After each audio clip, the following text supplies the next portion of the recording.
त्या केसमध्ये तुम्हाला जे काही विचारलं जाईल, या अरे वा आपलं स्वागत आहे, जे काही विचारलं जाईल ते तुम्ही काय करणं गरजेचं आहे, त्याची सेक्शनल टेस्ट लावायची. सेक्शनल टेस्ट जे तुम्ही अभ्यास करत असाल, ज्याच्यातून एक्सरसाइज सॉल्व केला.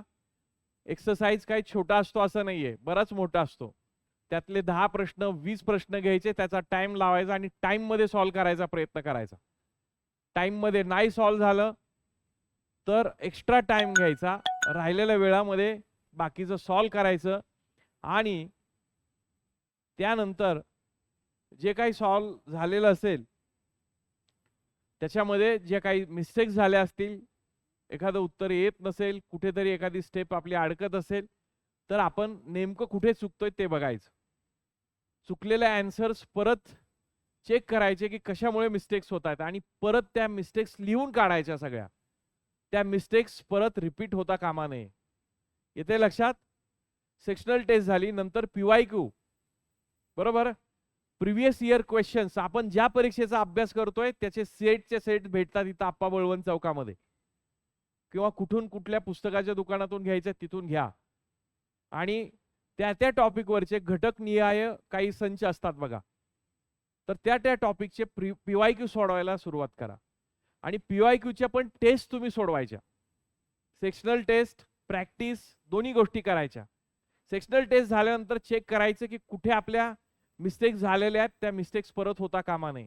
एखादी शॉर्ट ट्रिक सापडली की लगेच आरआरडी मध्ये टाकायची. रेडी रेफरन्स डेटा आपला वाढवत न्यायचा आणि डेली तो रिवाइज करत राहायचा. किती झाल्या स्टेप्स आपल्या?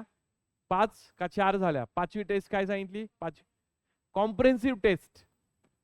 आता कॉम्प्रिहेन्सिव्ह लगेच पहिल्या आठवड्यात तुम्ही सोडवणार नाही, किंवा तुमचा अभ्यास जर झाला असेल बऱ्यापैकी, त्या केसमध्ये एखादी कॉम्प्रिहेन्सिव्ह टेस्ट मार्केटमध्ये मिळतात, किंवा मागच्या वर्षीचाच एखादा पेपर, त्यातले फक्त जे करंटचे प्रश्न आहेत ते थोडेसे बदलायचे आणि ते सोडवायचे. टाइम लावून सोडवायचे, 90 मिनिटाची तर 90 मिनिटात.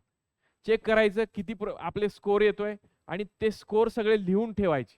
टेस्ट 1 एवढा स्कोर, एवढे बरोबर, एवढे चूक, एवढ्या वेळेमध्ये सोडवलं, सगळा डेटा मेंटेन करायचा. या डेटावरूनच आपली प्रगती कळते. लक्षात येते? 5वी झाली. 6वी काय सांगितली मी स्टेप? आरआरडी जे तुम्ही लिहिलेले आहेत ते आरआरडीची रिव्हिजन करत राहणं, रोज आरआरडी कंप्लीट करत राहणं. आणि 7वी स्टेप सांगितली होती मेडिटेशन करा. डेली गोष्टी जे तुम्ही बघा, काल बघायला लावले होते व्हिडिओ, बघितले का बाम सरांचे? सेंटर सर्कल ऑफ एक्सलन्स, त्याच्यानंतर व्हिज्युअलायझेशन, या टेक्निक्सवर तुम्हाला बघायला लावलं होतं. Silva techniques of meditation. या गोष्टी तुम्ही 7 गोष्टी करा. 7 गोष्टी केल्या डेफिनेटली तुम्हाला यश मिळेल. बरोबर आहे मंगेश? ओके. सो आजचं आपण पुढचं लेक्चर सुरू करूयात. काय टॉपिक घेतला होता आपण? काळ काम वेग. काळ काम वेग बघत असताना एक फॉर्म्युला तुम्हाला दिला होता. काय फॉर्म्युला होता? MDH W divided by W, MDHE खाली डिवायडेड बाय W. आणि दोन्ही गोष्टी इक्वेट करायच्या आणि त्याच्यावरून एक्झाम्पल सॉल्व करायचे. हा फॉर्म्युला आपण काल बघितला होता. जे कोणी नवीन असतील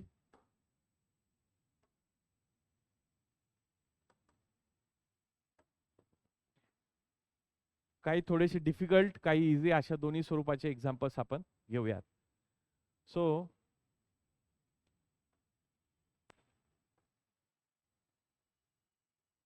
आता यामध्ये तुम्ही चेक करा, कालचा दिलेला एक फॉर्म्युला आपण आज लिहून घेणार आहे. फॉर्म्युला काय सांगितला होता? MDHE divided by W. 1 1 1 1 आणि 1 is equal to M2D2H2E2 divided by W2. हा रेडी रेफरन्स मध्ये टाका फॉर्म्युला.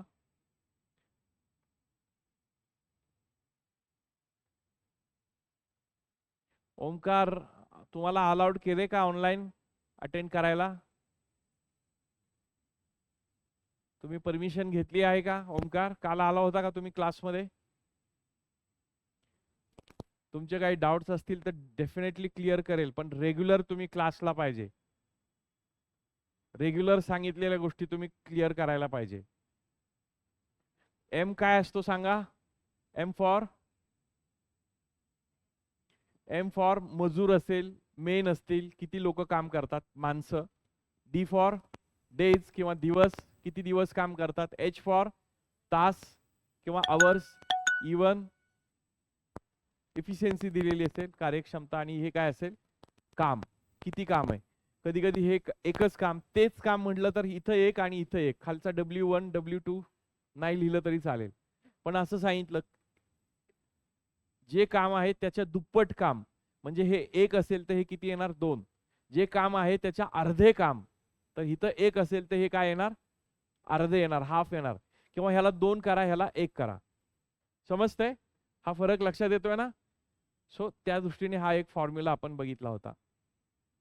आता दुसरी एक मेथड काळ काम वेग मध्ये आपण बघतो. आपण LCM मेथड आपण वापरतो बऱ्यापैकी. LCM बरेचसे लोक वापरतात, LCM चा वापर करून. बरोबर आहे मंगेश? आता LCM म्हणजे काय असतो सांगा बरं? लसावी असतो. लसावीचा लॉंग फॉर्म कोण सांगेल?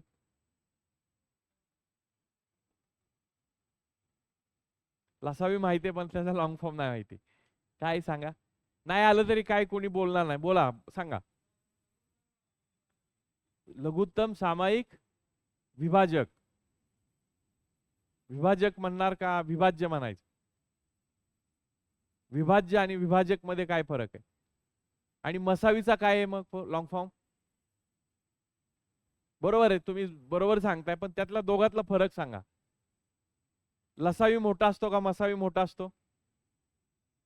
लसावी मोठा असतो आणि मसावी लहान असतो. नाव जरी मोठं असलं तरी तो लहान असतो. आणि लसावीत काय असतं? लघुत्तम सामायिक विभाज्य असतं. विभाज्य, विभाजक नसतो.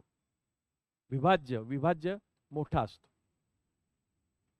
बरोबर आहे. आणि मसावीमध्ये महत्तम सामायिक विभाजक असतो, ज्याने भाग जातो. रस्ता दुभाजक.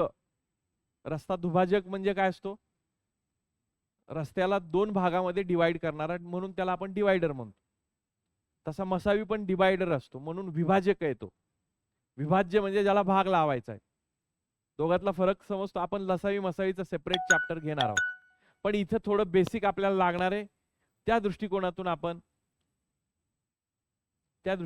आपण बघणार आहोत. लोएस्ट कॉमन फॅक्टर LCF असतो का LCM असतो? LCM असतो का LCF असतो? ओमकार, LCM असतो. नॉर्मल तुम्हाला मी एक मेथड सांगतो कशी LCM आणि HCF काढायचं. समजा 12 आणि 18 या 2 संख्या दिल्या. या 2 संख्यांचा तुम्हाला LCM, ज्याला मराठीत तुम्ही लसावी म्हणता, तो लसावी काढायचा असेल तर कसा काढाल सांगा? 12 आणि 18. मंगेश, बर माहिती आहे? ओके. तुम्हाला काढता येईल का? नाही काढता येणार. तुम्हाला इकडे किती जणांना काढता येईल लसावी? लसावी सर ते 10वी 11वीत काढला, आता नाही. कधी होतं लसावी तुम्हाला? किती येईल लसावी?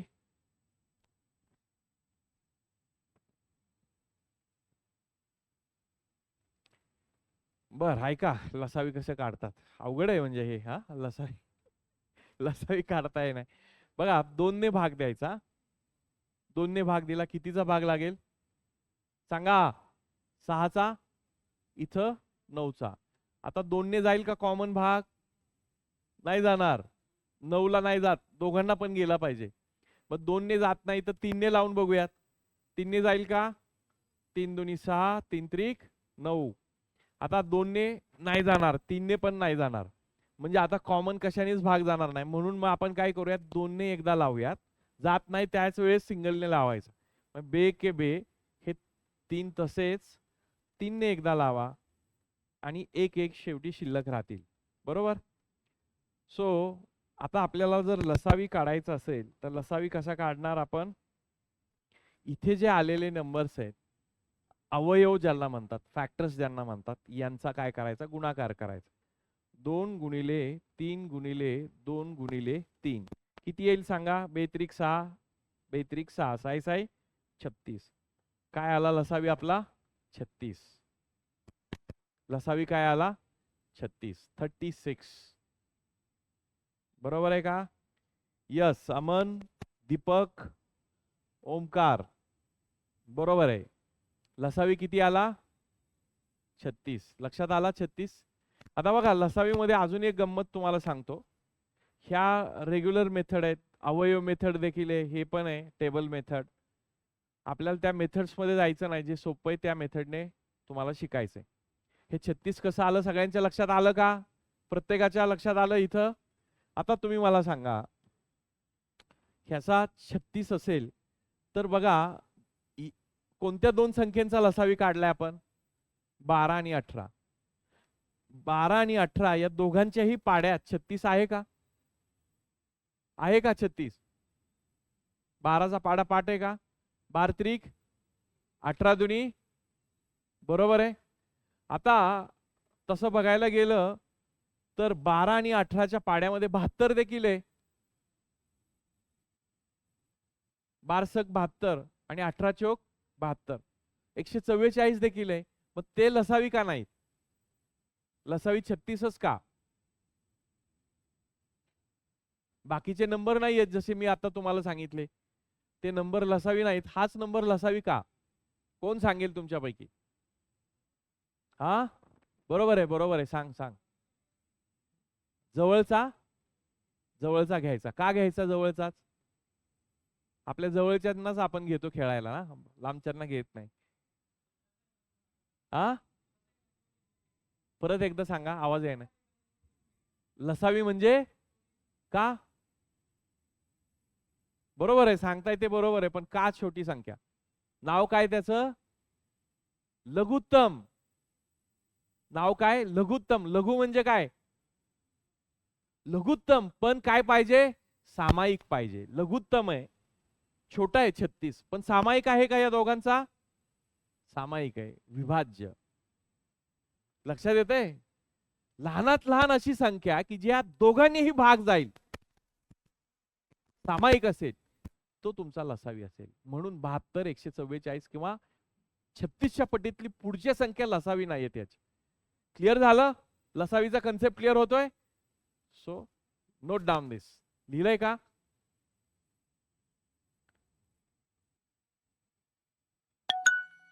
बरोबर आहे ओमकार.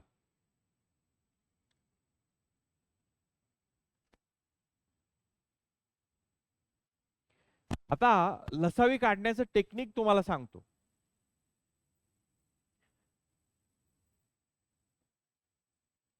लसावी काढत असताना यातली लहान संख्या पकडायची. या लहान संख्येला मोठ्या संख्येला भाग जातो का? जातो? नाही जात. मग ह्याचा पाडा म्हणत राहायचा. 12 एके 12, 12ला 18ने भाग जात नाही. 12 दोन्ही 24, 24ला भाग जातोय का? नाही. 12 त्रिक 36ला 18ने भाग जातोय का? तुमचा लसावी काय आला? 36. तेव्हा यातली मोठी संख्या घेऊन करायचं. मोठी संख्या सांगितली होती ना मंगेश? अगोदर मोठी संख्या घ्यायची. 18ला 12ने भाग जातो का? नाही जात. मग 18चा पाडा म्हणत राहायचा. 18 एके 18, 18ला भाग जात नाही. 18 दोन्ही 36, 36ला भाग जातो का? म्हणून आपला लसावी काय झाला? 36. एवढं सगळं करायची गरज आहे का? समजलं ना? मेथड लक्षात आली का? परत एकदा सांगू का? बघा, दिलेल्या 2 असतील, 3 असतील, 4 असतील, या संख्यांपैकी सगळ्यात मोठी संख्या कन्सिडर करायची. तिचा पाडा म्हणायला सुरुवात करायची. 18 एके 18, 18ला राहिलेल्या संख्येने भाग जातो का? राहिलेली एकच संख्या. 12ने भाग जातो का 18ला? नाही. 18 दोन्ही 36, 36ला भाग जातो का? 12ने जातो ना भाग. सो 36 आपला काय आला? लसावी आला. समजतंय? पुढचा असाच काढाल का लसावी? आता तयार आहेत तुम्ही सगळेजण? So ready for the next लसावी. 6 आणि 9. चला सांगा किती वेगात सांगताय बघूयात. मोठी संख्या म्हणलं कन्सिडर करा.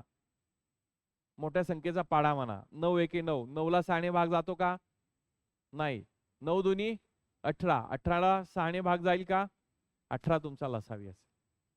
शॉर्टकट लक्षात येतोय का? बघा चेक करून बघूयात. इथे आता 2 ने भाग जाणार नाही, 3 ने भाग लागेल. 3 एके 3, 3 दुनी 6, 3 त्रिक 9. इथे 2 ने भाग देऊयात. 2 एके 2, 3 तसाच. इथे 3 ने भाग देऊयात.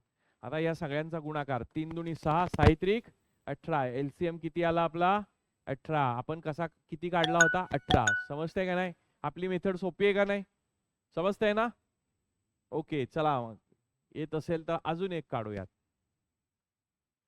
12 आणि 24 काय येईल लसावी सांगा? काय येईल लसावी? 24. 24 एके 24. 24 ला 12 ने भाग जातो. 24 आपला लसावी. क्लिअर होतंय?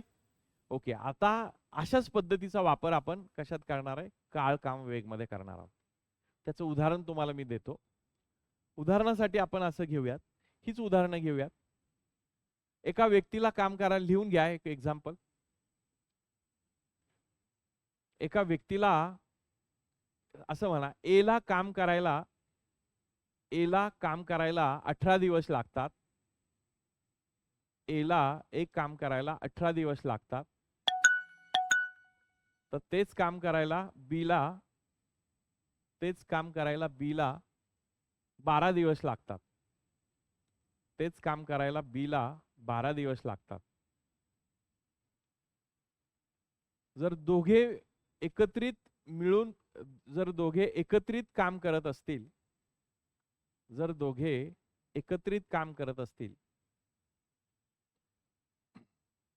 ए ला 18 दिवस लागतात, बी ला किती सांगितले?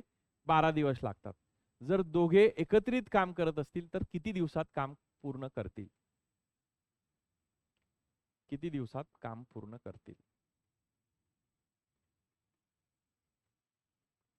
आता हे सोडवायचं कसं एक्झाम्पल बघा. मला सांगा ए ला किती दिवस लागतात सांगितलं मी? सांगा मोठ्याने सांगा, सगळे बोलत राहा. किती? 18 दिवस. बी ला किती दिवस लागतात? बी ला 12 दिवस लागतात सांगितलं. आता बघा या दोघांचा एलसीएम घ्यायचा. एलसीएम किती घेतला होता सांगा लास्ट बेंच? या 12 आणि 18चा एलसीएम किती होता? 36. सो आलेला जो एलसीएम असतो ते एकूण काम असतं. की काय असतं? एकूण काम. हे एकूण काम आहे. आता आपण काय करूयात? हे 36 खुर्च्या बनवायच्यात असं आपण पकडूयात. की काय बनवायच्यात? या 36 खुर्च्या बनवायच्यात. 36 खुर्च्या बनवायच्यात असं आपण पकडलं. आता मला तुम्हाला सांगतो इथं आपण एका दिवसाचं काम काढूयात. एका दिवसाचे काम बघा मी शॉर्टकट मध्ये सगळं सांगतोय तुम्हाला. ए चं काढूयात आणि बी चं काढूयात. मला सांगा एकूण काम किती आहे आपलं? 36 खुर्च्यांचं. आणि 36 खुर्च्यांचं काम ए हा किती दिवसात करतोय? मग ए चं एका दिवसाचं काम किती येईल? एका दिवसाला किती खुर्च्या बनवेल? 2 बनवेल की नाही? एका दिवसात 2 बनवेल म्हणून 18 दिवसात 36 खुर्च्या बनवतोय तो. म्हणून कसं काढलं हे? याचं 18 भागिले एकूण काम किती आहे? 36 भागिले 18 केलं तर एका दिवसाचं काम याचं किती आलं? 2 खुर्च्या. एका दिवसाचं काम किती आलं? 2 खुर्च्यांचं. लक्षात आलं? तसं बी चं काम कसं काढणार?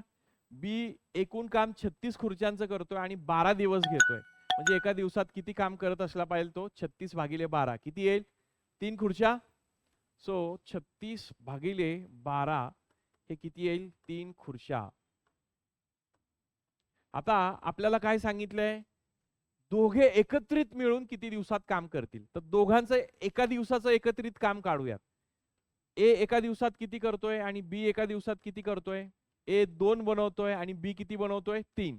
दोघांचं मिळून किती होईल काम? 2 अधिक 3 5 खुर्च्यांचं. सो 5 खुर्च्या हे दोघे जण मिळून बनवतील. किती दिवसात? एका दिवसात. किती दिवसात? 1 डे म्हणूयात आपण, एका दिवसात. मला सांगा एकूण काम किती आहे मित्रांनो? एकूण काम किती आहे? 36 खुर्च्यांचं. आणि दोघे जण एका दिवसात किती बनवतायत? 5.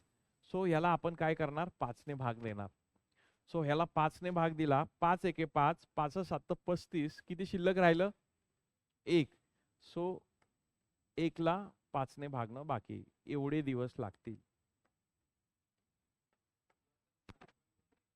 हा, नाही, जनरली आपल्याला हे जे दिलेलं असतं फ्रॅक्शन मध्ये दिलेले असतात बघा. काळकाम वेग मध्ये कशामध्ये असतात? अपूर्णांकातच दिलेले ऑप्शन्स असतात. समजलंय का बघा कसं काढलं आपण?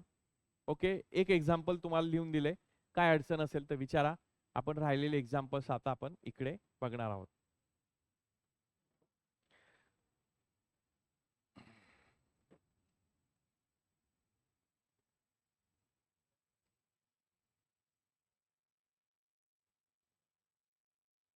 लिहून घ्या.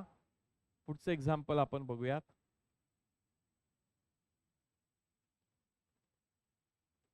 7.5 डे नाही येणार बाळात. ओमकार, उगाच काहीतरी नको सांगू. हाफ डे आहे का? 0.2 म्हणजे हाफ डे आहे का? दिवसाचा 5वा भाग किंवा 5वा भाग म्हणू शकतो आपण. 20% काम दिवसाचा 5वा भाग आहे.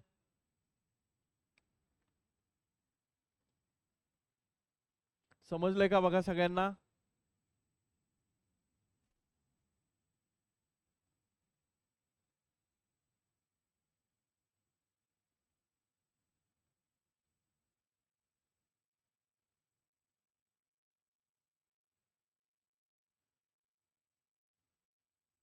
समजलंय सगळ्यांना? चला आता यात काही एक्झाम्पल्स दिले असतील ते डायरेक्ट आपण बघूयात.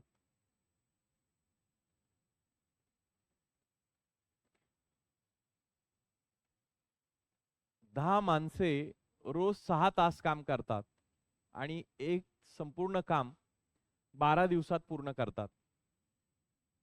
जर 20 माणसं काम करत असतील आणि रोजचे 9 तास काम करत असतील तर तेच काम करायला किती दिवस लागतील?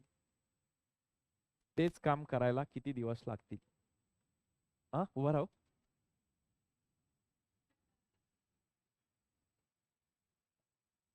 प्रश्न समजतोय का? बाजूला सरू, आता प्रश्न दिसेल तुम्हाला. सर परत, दीपक परत सांगायचं. दीपक कुठला प्रश्न परत सांगायचा रे?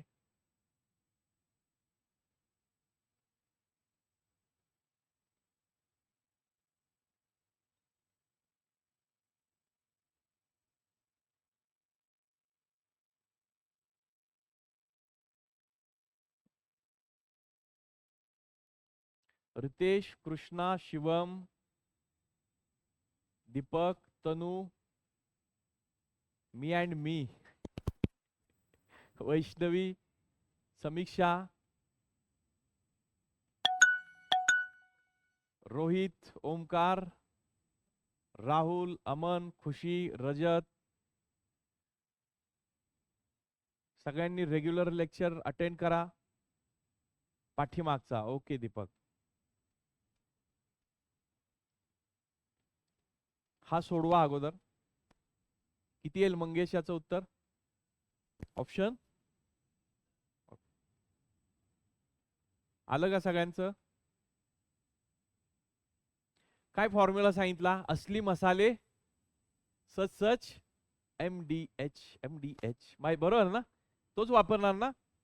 सो इथं तुम्हाला मी सांगितलं तसं MDH चा फॉर्म्युला वापरा. इथं ई दिलाय का दिलेलं नाही एवढंच फॉर्म्युला लिहा. Upon W. बघा सोपी मेथड सांगतोय या. ज्यावेळेस माणसं एवढ्या तास काम करतात, एवढे दिवस काम करतात, त्यावेळेस MDH चा फॉर्म्युला वापरायचा. सोपं आहे का नाही? हा, मी तुम्हाला सोप्या मराठी भाषेत सांगतोय. प्रश्न समजलाय का? किती जणांना समजला नाही असे किती जण आहेत? सगळ्यांना समजलाय ना प्रश्न? प्रश्न समजलाय का सगळ्यांना? हा नाही काहीतरी बोलालोय. ओके. MDH upon W. आता इथं 1 म्हणा, इथं 1 म्हणा, इथं 1, इथं 2 म्हणा, इथं 2 म्हणा, इथं 2 म्हणा, इथं 2. आता यातलं सुरुवातीला किती माणसं दिली आहेत सांगा? 10 माणसं. सो M1 आपण 10 लिहूयात. गुणिले किती दिवस काम करतायत? तास दिले आपल्याला. तास किती दिले? 6 तास लिहूयात. H अगोदर लिहिला. आणि किती दिवसात काम पूर्ण करतायत ते? 12. पीस ऑफ वर्क म्हणजे एक काम आहे कुठलं तरी 12 दिवसात. मग एक काम मी खाली एक लिहितो. लिहिलं काय किंवा नाही लिहिलं काय फरक पडणार नाही. कारण तेच काम करायचंय परत. पुढं आता माणसं किती आहेत? माणसं 20 माणसं आहेत. आणि हाऊ मेनी डेज विचारलंय. हाऊ मेनी डेज म्हणजे आपल्याला दिवस किती लागतील सांगितलंय. सो डेज आपण D2 आहे तसं लिहूयात. दिवस काढायचेत. आणि किती तास काम करतायत दुसऱ्या वेळेस? 9 तास काम करतायत. आणि काम तेच आहे का कमी झालंय काम? तेच आहे. Same piece of work. So काम तेच आहे. हे एक लिहिलं काय किंवा नाही लिहिलं काय कॅन्सल होतील हे. 10 एके 10, 10 दुनी 20. त्यानंतर इथं जर आपण बघितलं 3 एके 3, 3 दुनी 6, 3 त्रिक 9. या 2ला हे 2 कॅन्सल झाले. काय राहिले आता सांगा? आता हे 3 राहिले. 3 ने या 12ला भाग दिला. 3 एके 3, 3 चोक 12. हा D2 किती आला मग सांगा मित्रांनो? D2 बरोबर 4 डेज. लक्षात येतो ना भागाकार मी इथल्या इथं कसा कट केला? का सिंपल करायचा भागाकार? समजतोय ना सगळ्यांना? ओके. सो लिहून घ्या. आपल्याला उत्तर काय आलं? 4 उत्तर आलं. ओके रितेश. अच्छा रितेश म्हणजे आपला जुना विद्यार्थी आहे का रितेश?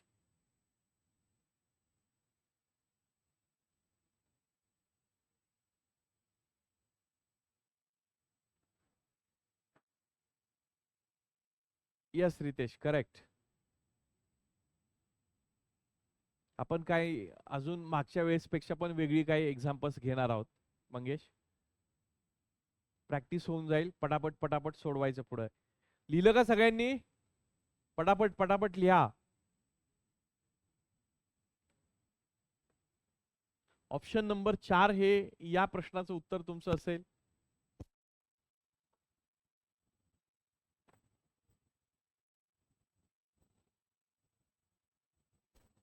यस संकेत बोला.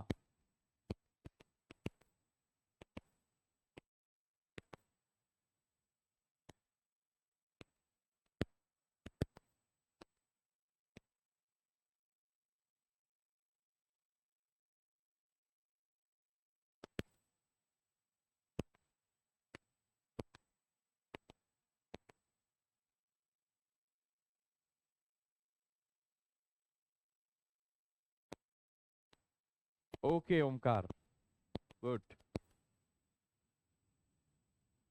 समजलं का सगळ्यांना? पुढचं एक्झाम्पल घेऊयात. लिहून घ्या पटापट पटापट. झालं का लिहून? लेट लिहिणाऱ्यांनी जरा काळजी घ्या. म्हणजे आपल्यामुळे इतरांना थांबावं लागणार नाही. प्रश्न नंतर लिहा. प्रश्नासाठी मी काय सांगितलंय तुम्हाला? तुम्हाला PDF वगैरे इथून मिळेल किंवा इथंच फोटो काढायचा. ग्रुपवर सरांना सांगायचं की सर मेलवर तुमच्या PDF आली आहे सरांनी टाकली आहे ती PDF आम्हाला ग्रुपवर टाकायला सांगा. ओके चला काढायचा का फोटो प्रश्नासाठी? आणि पटकरणी काढायचा आणि एकमेकांमध्ये सर्क्युलेट करून टाकायचा. बघा किती वेळ घालवणार. आता मोबाईल काढणार, चालू करणार, स्विच ऑफ झालेला मोबाईल.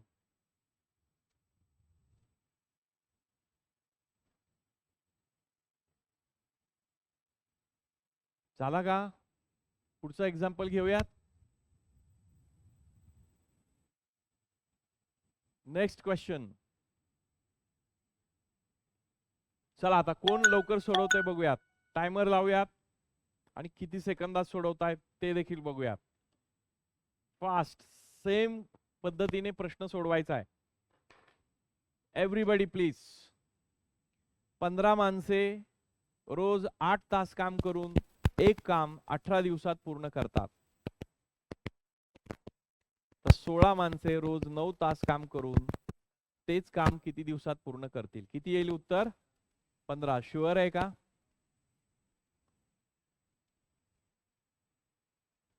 Very good. शाबाश. किती सेकंदात सोडवलं? सेकंद पण लिहायचं तिथं तिथं लिहायचं. काही लोक 10 उत्तर देत आहेत. बरोबर आहे का 10?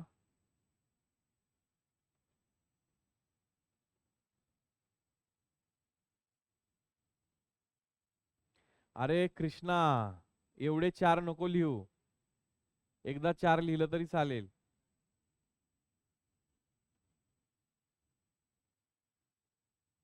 आलं का उत्तर? MDH सोडवलं ना MDH ने मागे?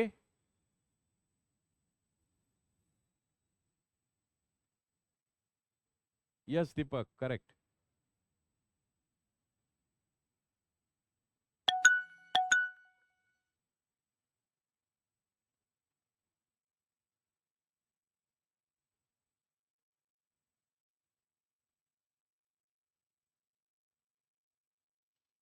बघा मी सांगतो कसं सोडवायचा. MDH चा फॉर्म्युला आपण वापरतोय.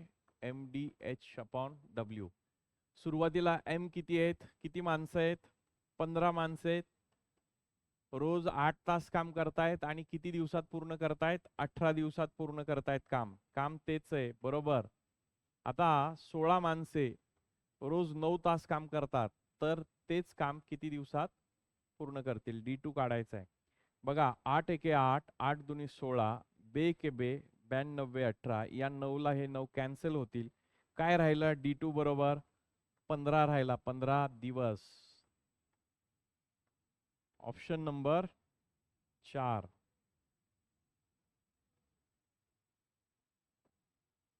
अमन 12 नाही येणार, 15 येईल. 15. रोहित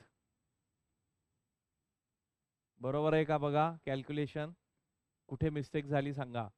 मंगेश आलं होतं का बरोबर? चला पटकरनी पुढचं एक्झाम्पल घेऊयात का आपण? परत सांगायचं किती आहेत? M1 किती आहेत? किती लोक आहेत सुरुवातीला? 15. किती तास काम करतायत? 8 तास. किती दिवसात पूर्ण करतायत? 18 दिवसात पूर्ण करतायत. त्यानंतर पुढच्या ह्याच्यात तेच काम पूर्ण करायला 16 माणसं लावली आहेत. रोज 9 तास काम करतात, तर किती दिवसात करतील? D2 दिवसात. भाग द्यायचा इथं 8 एके 8, 8 दुनी 16.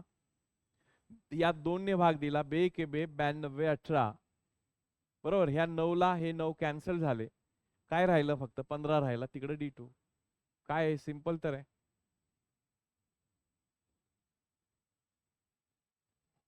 ओके ओमकार.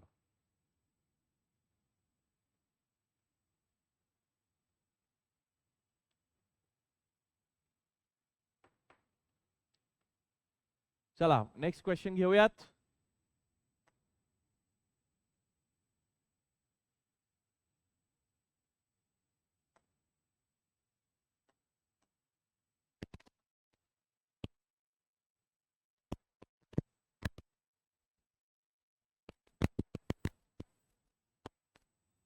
बारा. आता इथं थोडासा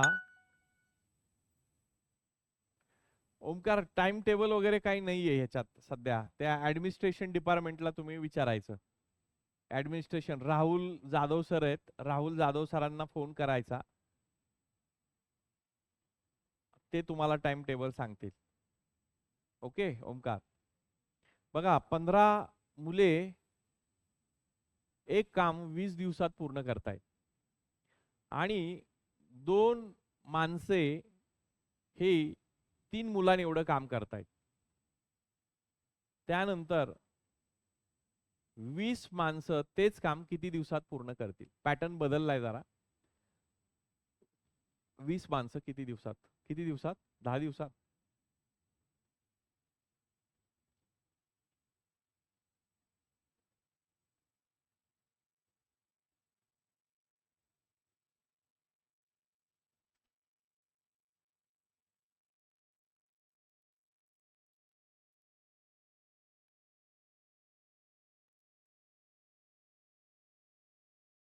बघ आता हे एक्झाम्पल सोडवायचं कसं?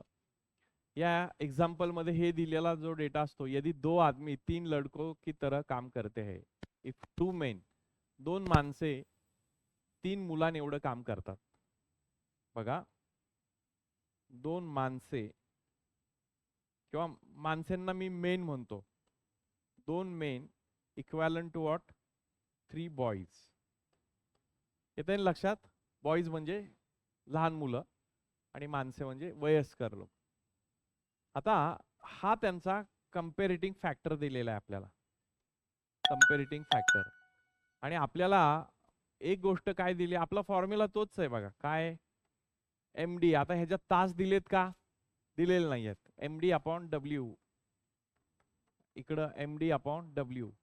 याला 1 1 1 2 2 2 असा तो फॉर्म्युला आपण लिहून घेतला. आता सुरुवातीला किती सांगितलेत? माणसं म्हणजे इथं मजूर जे असतील ते आता 15 बॉईज आहेत. मी खाली छोट्या अक्षरात बॉईज लिहितो. गुणिले किती दिवसात पूर्ण करतात? 20 दिवसात. हे टोटल काम झालं तुमचं. 15 बॉईज 20 दिवसात जे पूर्ण करतील ते संपूर्ण काम आहे. आता आपल्याला ऍक्च्युअली काय विचारलंय? 20 मेन.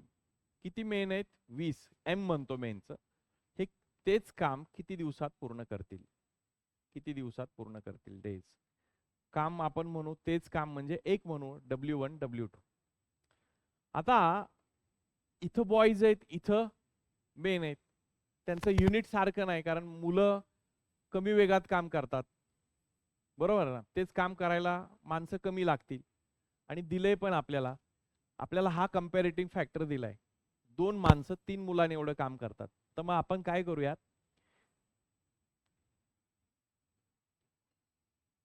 हे सगळं मेन जे आहेत कुठल्या तरी एका युनिट मध्ये आपण कन्वर्ट करूया. आता इथं तुम्ही बघा बघा मी कसं कन्वर्जन करतोय बघा. उलट लिहितो मी. 3 बॉईज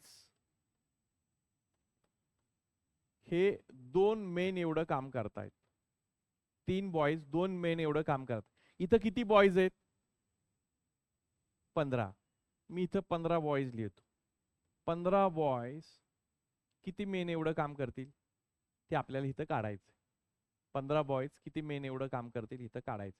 ह्याला X म्हणूया किंवा ह्याला मी चौकट टाकतो. मला सांगा इथं कितीने गुणल्यावर 15 होतील? 3 ला, 5 ला. इथं पण 5 ने गुणा. 5 दुनी 10 मेन. म्हणजे 15 बॉईज हे कशाशी इक्वॅलंट असतील? 10 मेनशी असतील. 15 बॉईज 15 मुलांनी एवढं काम 10 माणसं काम करतील. मग आपण ह्या 15च्या ऐवजी काय करायचं? 10 मेन ठेवूयात. मग इकडं मेन आणि इकडं मेन, युनिट सारखं झालं. सो इथं 15 ऐवजी काय लिहू शकतो मी? 10 मेन. हे एक एक कॅन्सल करून टाका. सो 10 मेन गुणिले 20, हे 20 आहे तसं बरोबर. 20 मेन गुणिले D2. ह्या 20 ला 20 कॅन्सल होतील, M ला M कॅन्सल होईल. काय राहिले आता? 10. सो या प्रश्नाचं उत्तर काय आलं सांगा मित्रांनो? किती दिवस लागतील? 10 दिवस लागतील. हे कन्वर्जन नीट समजून घ्या. कन्वर्जन व्यवस्थित समजून घ्या. काय उत्तर येईल तुमचं? 10 दिवस. ऑप्शन नंबर 3 हे तुमचं उत्तर असेल. समजलंय का बघा?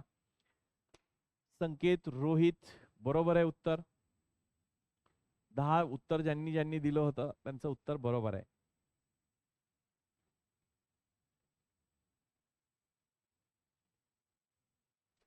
समजलंय का? रिपीट करायचंय का काय?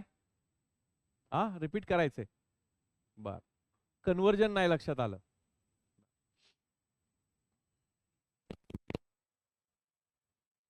या प्रश्नामध्ये आपल्याला असं सांगितलंय की 3 बॉईज हे 2 मेन एवढं काम करतात.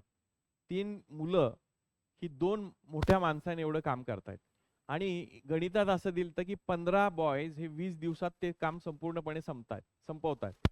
तर 20 मोठी माणसं तेच काम किती दिवसात करतील? या स्वरूपात हे गणित मांडून घेतलं. पण इथं बॉईज आहेत, इथं मेन आहेत, त्यांचं युनिट सारखं नाहीये. ते सारखं कधी करता येईल आपल्याला? कुठला तरी एक डेटा आपल्याला रिप्लेस करावा लागेल. ह्या बॉईजला मेन मध्ये कन्वर्ट करा किंवा ह्या मेनला बॉईज मध्ये. याला कन्वर्ट करणं इथं पॉइंट मध्ये आलं असतं. म्हणून मग मी काय केलं? बॉईजला मेन मध्ये कन्वर्ट केलं. म्हणून मी काय केलं? 3 बॉयज 2 मेन एवढं काम करतायत, तर इथं किती आहेत बॉयज? 15. 15 बॉयज किती मेन एवढं काम करतील? इथं एक्स म्हणा, तिरकस गुणाकार करा, परत हे 10 येणारच आहे. पण मी दुसरी शॉर्टकट मेथड वापरली. 3चं 15 कधी होईल? ज्यावेळेस 5 ने गुणू. इकडे पण 5 ने गुणूयात. हे किती आलं? 10 मेन. म्हणजे हे 15 बॉयज बरोबर काय आलं? 10 मेन आले की नाही? सो 15 बॉयजच्या जागी मी 10 मेन ठेवलं आणि बाकीचा डेटा आहे तसा. 10 माणसं एक काम 20 दिवसात करतायत, तर 20 माणसं तेच काम किती दिवसात करतील असा त्याचा अर्थ आला. सो उलट केलं, गुणाकार भागाकार केला, आपलं काय उत्तर आलं? 10 दिवस. लक्षात आलं का सगळ्यांच्या? बघा, कन्वर्जन आता रिवाइज केलं ओमकार. आलं लक्षात? एक दोन एक्झाम्पल सोडवले की जमेल तुम्हाला, काही टेन्शन नका घेऊ. बरोबर, एका उन्हाळ्या पावसाळ्याने कोणी म्हातारं होत नसतं, तसं एका गणिताने सगळंच काही कळेल असं नाहीये. ओके, लिहून घेतलं सगळ्यांनी? Right. So let's go to next question.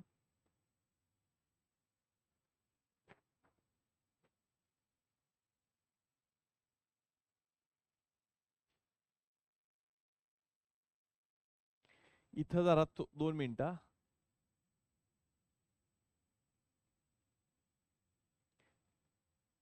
याच गणितात मी जरा दुसरा हे करतो, कारण याची थोडीशी प्रॅक्टिस होऊन जावी. असं करा, 10 मुले 10 मुले 10 मुले एक काम 10 मुले एक काम 20 दिवसात पूर्ण करतात. 10 मुले एक काम 20 दिवसात पूर्ण करतात. जर जर 3 मुले जर 3 मुले ही 2 माणसांनी एवढं काम करत असतील, 3 मुले 2 माणसाने एवढे काम करत असतील, 2 माणसाने एवढं काम करत असतील, तर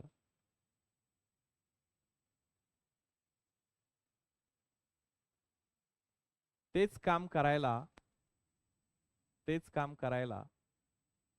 20 माणसांना किती दिवस लागतील? तेच काम करायला 20 माणसांना किती दिवस लागतील? तेच काम करायला 20 माणसांना किती दिवस लागतील? सेम गणित आहे, फक्त मी थोडा डेटा बदललाय. काय येते उत्तर? चला सोडवायचा प्रयत्न, पॉइंट मध्ये येते.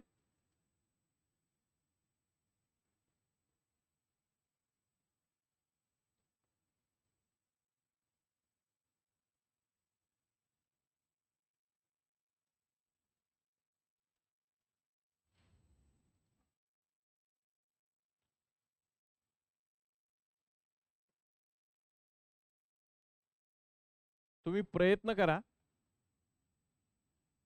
मी सोडून देईलच तुम्हाला.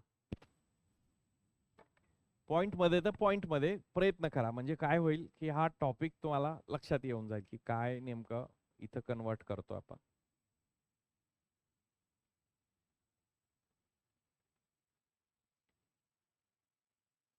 सोडवताय ना? काय इकडे बघताय? सर कधी देतात सोडून?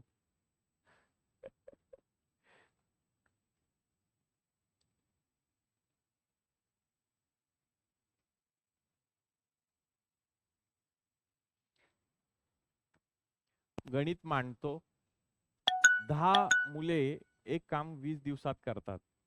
10 मुले, बॉईज ज्याला म्हणू आपण, बॉईज म्हणलं तरी चालेल इथं. 10 बॉईज किती दिवसात करतात पूर्ण? 20 दिवसात. आणि तेच काम करायला काय विचारलं मी? 20 माणसांना, 20 मेन किती दिवसात करतील? D2 असा प्रश्न येतो.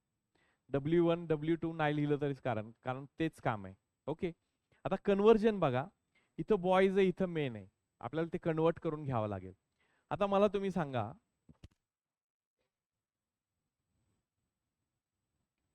बघा कन्व्हर्जन करताना आता कुठल्या ह्याच्यात करायचं लक्षात घ्या.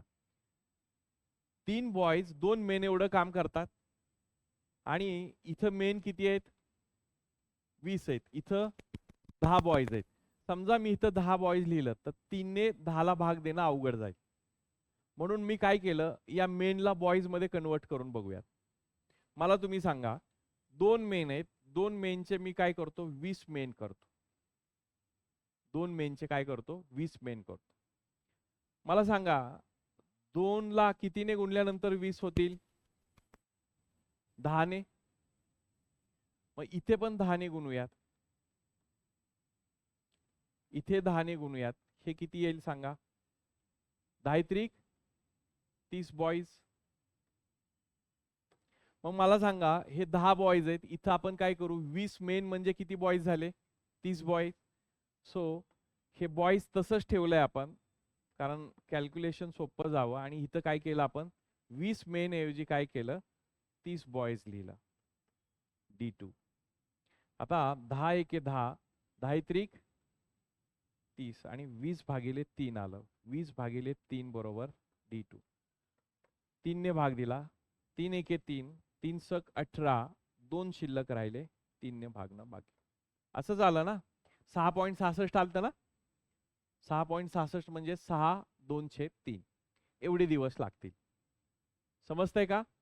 सो कन्व्हर्जन लक्षात आलं ना, कधी इकडून कधी तिकडून जे सोपं जाईल कन्व्हर्जनला ते या पद्धतीने. बघा आता कन्व्हर्जनला परत एकदा मी तुम्हाला सांगतो की हे कसं आपण हे कन्वर्ट केलं. इथं मी सांगितलं होतं की 3 बॉयज 2 मेन एवढं काम करतायत. तर इथं आपण x 20 माणसं इथं काय केलं आपण माणसं घेतली. इथं 20 माणसं x मुलाने एवढं काम करतात. तिरकस गुणाकार केला 20 त्रिक 60. इथं काय केलं तिरकस गुणाकार 20 गुणिले 3 बरोबर x गुणिले 2, x गुणिले 2. आता ह्या 2 ने इकडे भाग दिला 10 त्रिक 30. किती आलं हे 30 बॉयज. इकडं किती काढलं होतं आपण 30 बॉयज. येतं ना लक्षात. या मेथडने काढा किंवा तिरकस गुणाकाराच्या मेथडने काढा, दोन्ही पद्धतीने तुम्हाला काढता येईल. ओके. मयूर बेसिक पासूनच आहे हे, अगदी बेसिक पासून सांगतोय ना मी तुम्हाला. सुरुवातीला मी काय शिकवलं तुम्हाला काल काम वेग पासूनच सुरुवात केली. तुमच्या अगोदर एक 10 दिवस लेक्चर चालू होते पण त्याचे वेगळे लेक्चर्स होते. तुम्हाला नवीन टॉपिक पासून सुरुवात केलेली आहे LCM वगैरे बरोबर. ते पण आपण झालेले टॉपिक पण आपण कव्हर करणार आहे. बेसिक पासूनच आहे, वेगळं काही नाहीये. आता एक्झाम्पल्स काय असतात वेगवेगळ्या स्वरूपाचे असतात ती आपल्याला घ्यावी लागतात. ओके. पुढचं एक्झाम्पल आपण घेऊयात किंवा दुसरं एक एक्झाम्पल मी सांगतो.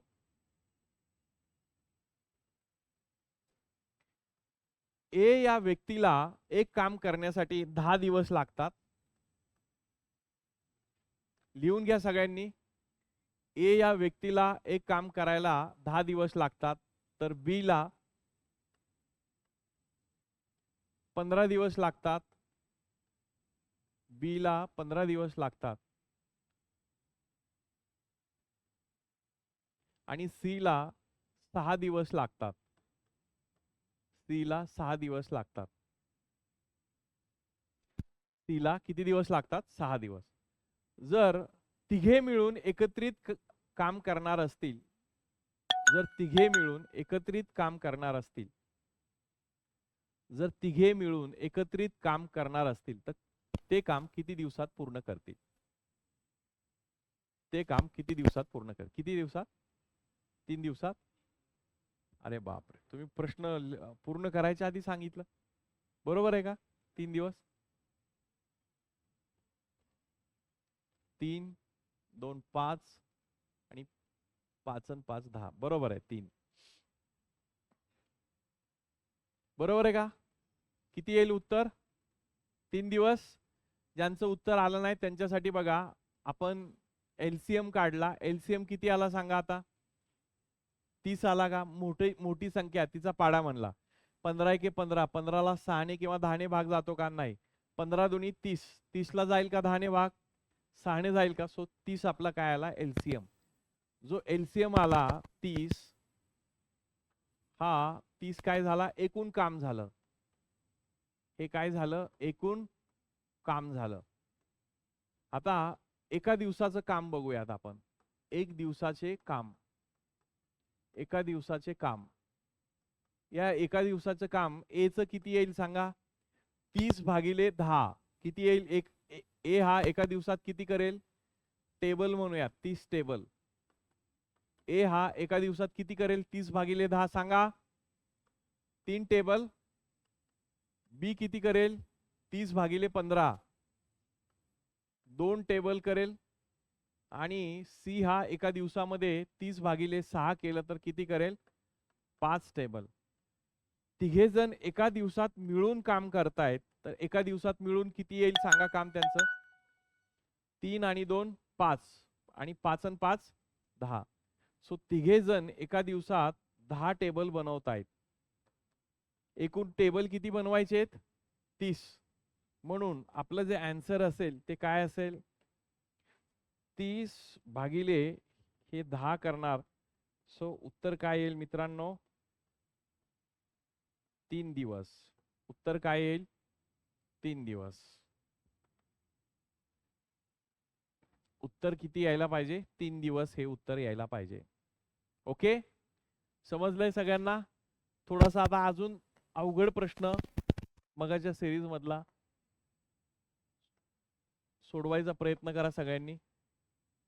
वाचा, शेवटचा प्रश्न असेल आजचा हा.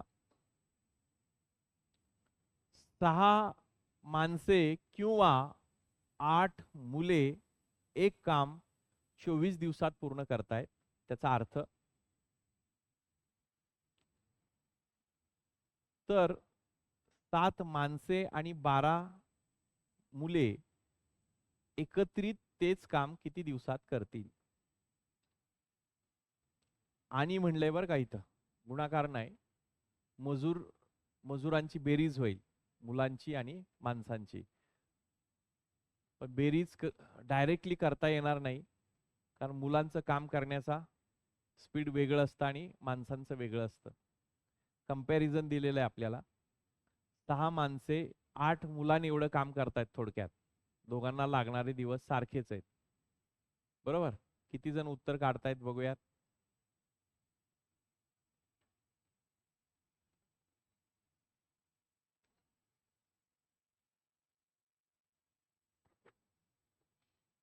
दोन माणसाने एवढं काम 3 माणसाने एवढं काम 4 मुले करतील. सो 12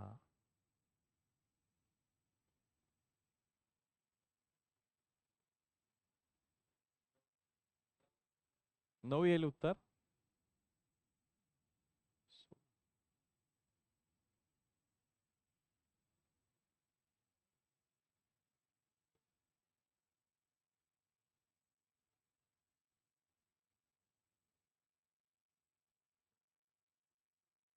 बरोबर, 9 येईल उत्तर.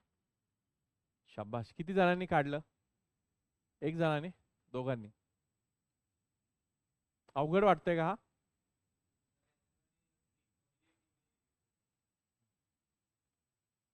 मगाशी सांगितलं तसंच आहे बघा. मी जे सांगितलं ना, कन्वर्जन करायचं. मंगेश, आलंय का उत्तर? नाही. ओमकार बरोबर आहे. बघा कसं सोडवायचं बघा, सगळ्यांनी लक्ष द्या मन लावून.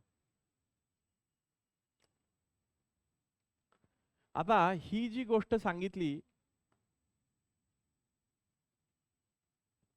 6 माणसांना किती दिवस लागतात काम पूर्ण करायला? 24च दिवस. आणि 8 मुलांना देखील किती दिवस लागतात? 24. जर दिवस सारखे असतील तर ह्यांची इफिशियन्सी कॉमन आपण कम्पेअर करू शकतो. 6 माणसांना लागणारे दिवस 6 मेन म्हणतो. 6 मेन इक्वॅलंट टू काय येईल? 8 बॉईज येईल. कारण त्यांना लागणारा दिवस सारखेच आहेत. बरोबर आहे. हे कम्पेअर करू शकतो का मी? हा, हे कम्पेअर करू शकतो. आता इथं काय करू, 2 ने भाग देऊयात, ह्याला रिड्यूस करूयात, म्हणजे आपल्याला कॅल्क्युलेशन सोपं जाईल. 2 ने भाग दिला, कितीचा भाग लागेल? 3चा. थोडक्यात काय, 3 मेन हे किती बॉयज एवढं काम करतायत? 4 बॉयज एवढं. 3 माणसं जेवढं काम करतात तेवढं काम करायला 4 बॉयज लागतात. बरोबर आहे. हे कंपॅरिझन झालं. आता हे कंपॅरिझन एका बाजूला ठेवूयात. पुढे काय सांगितलंय बघा. आता 6 माणसे काय कन्वर्ट करणं सोपं जाईल? 7 माणसांना कन्वर्ट करणं सोपं जाईल का 12 बॉयजला कन्वर्ट करणं सोपं जाईल? 12 बॉयजला, कारण 7 ला कशाने भागच जात नाही. लक्षात येतंय? इथं भाग द्यायला गेला की कॅल्क्युलेशन फार अवघड होईल. म्हणून बॉयजचं लक्षात ठेवूयात. मला सांगा मग बॉयजला कन्वर्ट करायचं आपल्याला मेन मध्ये. फायनली काय राहील मग? मेनच राहतील. म्हणून इथं घेताना आपण मेनचंच उदाहरण घेऊयात. काय घेऊयात? मेन किती आहेत? 6 माणसे. 6 माणसे किती दिवसात काम पूर्ण करतायत? 24 दिवसात काम पूर्ण करतायत. बरोबर. तर तेवढंच काम करायला किती माणसं आहेत आता इथं? 7 मेन प्लस अँड म्हटलं इथं. अँड म्हणजे काय करणार? प्लस करणार. आणि किती बॉयज आहेत इथं? 12 बॉयज. 12 बॉयज. आता हे टोटल मजूर झाले. आपण काय करतो? MDH करतो. MD भागिले W. इथं काय असतो? गुणाकार असतो. आता मजूर सेपरेट घेऊन चालणार नाही. ह्या मजुरांची एकत्रित बेरीज करायची इफिशियन्सी आणि गुणिले काय करायचं? डेज काढायचे. गुणिले इथं डेज काढायचे. हे कॅल्क्युलेट करायचं. आता खाली तेच काम आहे, त्यामुळे W1 पण 1 आहे आणि W2 पण 1 आहे. त्यामुळे मी काय खालचं लिहित नाही. आता मला सांगा, इथं मेन आहे, इथं बॉयज आहेत. कन्वर्ट करावं लागेल. मग कन्वर्ट करताना आपण काय करूयात? ह्या बॉयजला कन्वर्ट करूयात, कारण 7 ला कन्वर्ट करणं अवघड जाईल. आता मला तुम्ही सांगा, 3 हे इथं काय करूयात आपण? बॉयज आहेत. बॉयज किती आहेत इथं? 12. म्हणून आपण काय करू? इथं 12 बॉयज लिहूयात. मला सांगा, 4 ला कितीने गुणल्यावर 12 होतात? 3 ने. सो गुणिले 3 इथं करू. इथे पण गुणिले 3 करावं लागेल. मग 3 त्रिक येतंय लक्षात? सो 12 बॉयज एवढं काम 9 माणसं करतील. हे 12 बॉयजच्या ठिकाणी 9 आपण टाकू शकतो आता. बरोबर आहे. सो 6 मेनचं M लिहितो शॉर्टकट मध्ये. 24 हे 7 तसंच लिहूयात M. आणि 12 बॉयज एवढी ऐवजी काय लिहिणार आता आपण? 9 मेन. बरोबर आहे मंगेश? सो 9M लिहिलं गुणिले D2 करूयात. आता इथं M आहे, इथं M आहे. आता यांची बेरीज करू शकतोय आपण. 9 आणि 7 किती होतात? 16. सो 6M गुणिले 24 बरोबर 16 गुणिले D2. आता 8 ने भाग देऊ. 8 त्रिक 24 आणि 8 दुनी 16. 2 ने भाग देऊ. 2 के 2, 2 त्रिक 6, 3 त्रिक 9. सो लागणारे दिवस किती असतील मित्रांनो? 9 दिवस. बऱ्याच जणांनी 9 हे उत्तर दिलं. त्यांचं उत्तर बरोबर आलेलं आहे. कसं सोडवलं? लक्षात आलं का सगळ्यांच्या? ओमकार, तुम्हाला मी सांगितलं ओमकार आत्ताच की राहुल जाधव सर आहेत किंवा इथं अमोल सर आहेत. या दोघांना तुम्ही फोन करा. त्यांच्याकडून आपले रेकॉर्डची लेक्चरची माहिती घ्या, टाइम टेबलची माहिती घ्या आणि PDF पण त्यांच्याकडून तुम्हाला ग्रुपवर मिळतील. ओके. प्रगती, ओमकार बरोबर आहे उत्तर. ओके, थांबूयात आपण. एक होमवर्कला तुम्हाला मी देणार आता. घरी सोडवणार ना? सो आजचे 2-3 फॉर्म्युले तुम्हाला मी कन्व्हर्जनचे कसे केलेत काय, हे फॉर्म्युले तुम्ही तुमच्या RRD मध्ये टाका. MDH चा एक फॉर्म्युला आणि लसावी कसा काढायचा. लसावी कसा काढायचा तुमच्या लक्षात आलं का? लसावी कसा काढला आपण? 2 किंवा 3 मोठ्या संख्या असतील तर मोठ्या संख्येचा पाडा म्हणायचा.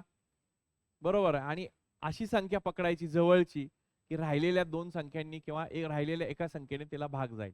ही तुमच्या भाषेमध्ये तुम्ही तुमच्या RRD मध्ये लिहा. उद्या आल्यावर मी चेक करेल. ओके, चालेल. हे समजले का उदाहरणं? एक 6-7 एक्झाम्पल्स घेतली, काय तोंडी उदाहरणं आपण बघितली होती. ओके, लिहून घ्या आणि पुढचं एक एक्झाम्पल आपण होमवर्क साठी ठेवूयात. झालं लिहून सगळ्यांचं? So next example for homework. उद्या सोडून आणा सगळ्यांनी, फोटो काढा किंवा लिहून घ्या.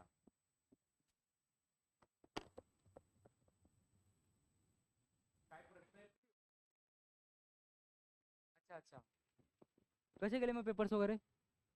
चांगले गेले का? आता काय काय प्रॉब्लेम्स येत आहेत तुला सब्जेक्ट्स मध्ये? आता कुठलं म्हणजे कमी कशामध्ये पडले तुला? मॅथ्स मध्ये का? बरं. मग होतंय का आता मॅथ्स व्यवस्थित? अच्छा.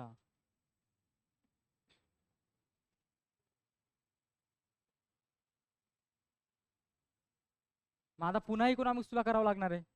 करायचं का पुन्हा मग? कर कर, काय प्रॉब्लेम नाही, तुला फायदाच होईल त्याचा. सगळ्यांनी कंपल्सरी लेक्चर केले तर त्याचा फायदा होणारच आहे. आपण त्याच गोष्टी डिटेलमध्ये घेणार आहे. आता पुन्हा मला सगळ्यांसाठी बेसिक्स इकॉनॉमिक्स सुरुवात करावं लागणार आहे. पहिलं लेक्चर माझ्या ऑलमोस्ट 3-4 लेक्चर झालेले आहेत, पण मधलंच घेतलं तर करणार नाही. पुन्हा इकॉनॉमिक्स पासून करायची सुरुवात. मी इकॉनॉमिक्सची पीपीटीज बनवलेल्या आहेत. मग नंतर हिस्ट्रीकडे जाऊया आपण. तुम्ही हिस्ट्री मधले होते ना, मला काही लोक. इकॉनॉमिक्स पासून घेऊ आपण, चालेल? कारण की तिकडे पण माझं MBA वाल्यांना पण इकॉनॉमिक्स चालू आहे. म्हणजे दोघं पॅरलली आपल्या गोष्टी होऊन जातील.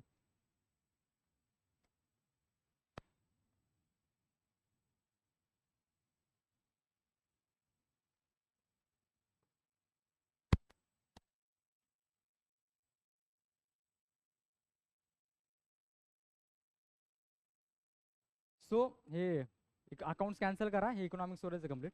तर हे माझ्याबद्दल थोडंसं. MCOM झालं माझं, MA इकॉनॉमिक्स झालेलं आहे आणि आता मी असिस्टंट टीचर आहे मॉडर्न कॉलेजमध्ये. ठीक आहे. आता खूप सगळे नवीन आलेले आहेत, ऑनलाईनला पण खूप सगळे लोक आलेले आहेत. अरे बापरे, 9 लोक आहेत आज. सगळ्यांना नमस्कार.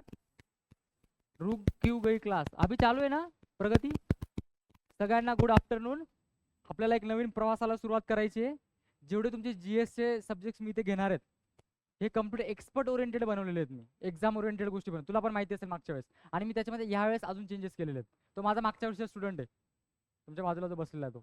आणि ती ओपालकर माहिती ना, सिलेक्ट झाली, पोलीस झाली, ती इथंच बसायची ना फर्स्ट बेंचवर. आली होती ना? ठीक आहे. म्हणजे याच बॅच मधली जी फर्स्ट बेंचवर बसणारी मुलगी आता छत्रपती संभाजीनगरमध्ये पोलीस झालेली आहे. सो जे आपण गोष्टी इथे करणार आहेत, GS ओरिएंटेडच्या किंवा बाकीचे सब्जेक्ट्स असतील, परफेक्टली करायचे. 1 तास द्यायचा ना आपल्याला, परफेक्टली फायदा करून घ्यायचा त्याचा. आणि मी तुम्हाला त्याच गोष्टी सांगणार. इव्हन मला पण अनुभव आहे मेन्स वगैरे देण्याचा किंवा एक्झाम्स वगैरे देण्याचा. त्यामुळे टॅकल कशा करायचे त्या सब्जेक्टला हे तुम्हाला परफेक्टली मी सांगणार. म्हणजे एक्सपर्ट लोकांचा तुम्हाला काय करून घ्यायचं आहे, ते फायदा करून घ्यायचा आहे. ठीक आहे. तर हे अबाउट माझं क्वालिफिकेशन कॉमर्समध्ये झालेलं, इकॉनॉमिक्समध्ये पण झालेलं. असिस्टंट टीचर आहे मॉडर्न कॉलेजला वारजेला. तिकडे मॉर्निंगला सेशन असतं, दुपारी तुमच्यासोबत, चालेल? मग आपल्याला आता कशाला सुरुवात करायची आहे? इकॉनॉमिक्सला सुरुवात करायची. इकॉनॉमी घेऊयात, त्याच्यानंतर काय घेऊयात? History, ancient, medieval, modern. मी जेवढं सांगेल तेवढंच करायचं. त्याच्या बाहेर जर प्रश्न आला तर मी तुम्हाला माझा नंबर देतो, सर प्रश्न वेगळाच आला मला सांगायचं. मग नंतर काहीच जाणार नाही. एवढं अनालिसिस मी तुमच्या 1 डे एक्झामचं माझं आहे.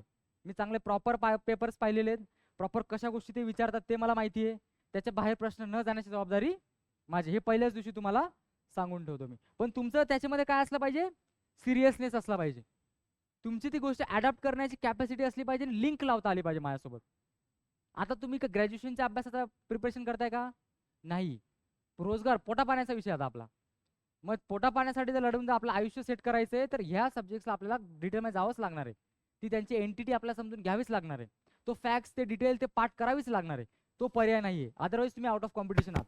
नसेल करत, नसेल डेली शेड्यूल फॉलो होत, काही गरज नाही. कॉम्पिटिशनमध्ये तसे 5-50 लोक सिलेक्ट होणार आहेत. त्या एंटिटीमध्ये, त्या ग्राउंड, त्या क्रायटेरियामध्ये यायचं राहिलं तर मेहनत करायची तयारी ठेवा. नाहीतर मग आपल्याला बाकीचं आयुष्य माहितीच आहे. जे आमच्या चुका झालेल्या आहेत, आम्ही प्रॉपर तेव्हा स्टडी नाही केला तर आम्हाला चांगला तो जॉब नाही मिळाला. मग भविष्यात मिळेल, पण वेळ लागला. असा वेळ जर कमी करायचा असेल तर सिनियर्सचा ऐका किंवा टीचर्सच्या एकदम संलग्नात राहून प्रॉपर लक्ष द्या. सगळ्या गोष्टी कव्हर करणार आपण. ओके, चलो. तर कशाला सुरुवात करायची आपल्याला? इकॉनॉमिक्सला. ठीक आहे. आता पुन्हा एकदा पहिल्या लेक्चर पासूनच आपण ऑनलाईन सगळ्यांनी लक्ष द्या. बेसिक्स पासूनच आपण घेणार आहोत. जर मागचे लेक्चर झाले असेल तर पुन्हा रिवाइज करा, काही प्रॉब्लेम नाही, चालेल? काय दिसतंय बरं इथे आपल्याला? काय दिसतंय? जग दिसतंय. ठीक आहे. थोडंसं मला सांगा, इकडे कुठला देश आहे? अमेरिका. आपल्यापेक्षा कसा आहे तो प्रॉस्परस आहे, आपल्यापेक्षा कसा आहे पैसेवाला आहे, त्यांच्याकडे जॉब्स वगैरे जास्त आहे. काय आहे बरं याच्या मागचं रिझन? इकॉनॉमी चांगली आहे त्यांची. इकॉनॉमिक्स चांगली कधी असते? गव्हर्नमेंट चांगलं असतं त्यांचं. गव्हर्नमेंट चांगलं कधी असतं? सिटीजन्स चांगले असतात, मतं देणारे लोक चांगले असतात. तुम्ही निवडलेला माणूस आपण वरती बसवतो, तो माणूस मग बाकीच्या मग तुम्हाला जागा काढणार आहे भविष्यात, तो माणूस तुम्हाला उद्या काय देणार आहे? रिसोर्सेस देणार आहे. मग याच्या अनुषंगाने जर हा देश एवढा पुढे जाऊ शकतो, मग आपला इथे असलेला हा भारत देश का नाही पुढे जाणार? पहिली गोष्ट काय आहे मग त्याची? इकॉनॉमिक्स आपल्याला समजलं पाहिजे. पैसा येतो कुठून, पैसा जातो कुठे, पैसा तयार कसा करायचा, नॉलेज गेन कसं करायचं. अमेरिकेमध्ये का बरं एज्युकेशन स्ट्रिक्ट आहे? लहानपणापासूनच प्रॅक्टिकल एज्युकेशन आहे त्यांच्याकडे. जर मी एखाद्या स्कूलमध्ये शिक्षण घ्यायला गेलो तर तिथे ते काय शिकवतात? ही गोष्ट फॉर एक्झाम्पल इलेक्ट्रिसिटी आहे ना, ते छोटे छोटे प्रयोग करून दाखवतात ते. मग तो माणूस उद्या जाऊन चांगला इंजिनियर बनणार का नाही तो मुलगा?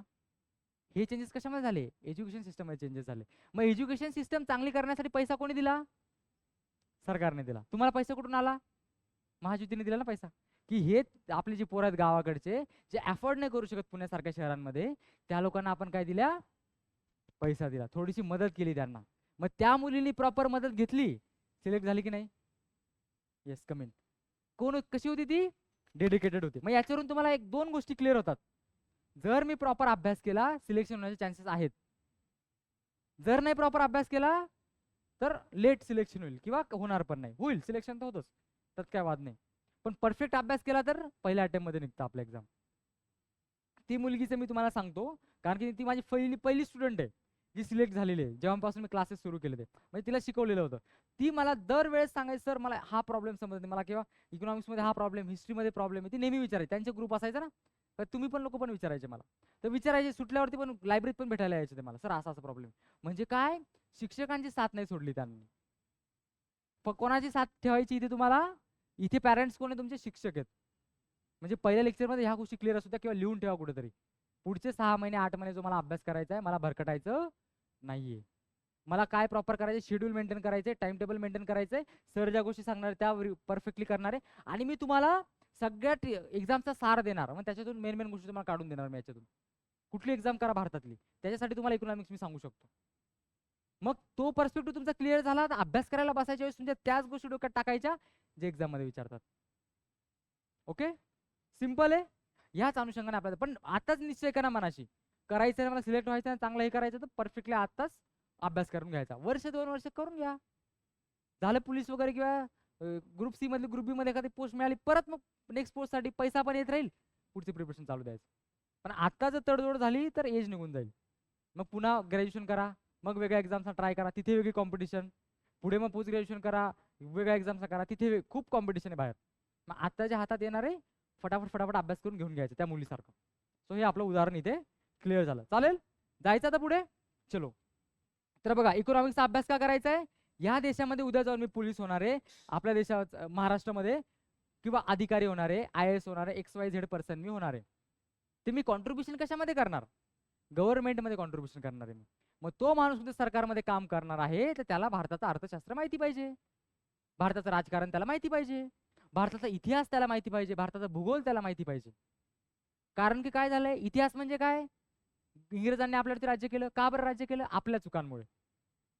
जर आपण हुशार राहिलो तर आलेच ते कधी आपल्या देशात? चूक कोणाची आहे? आपली आहे. 27% GDP होता आपला.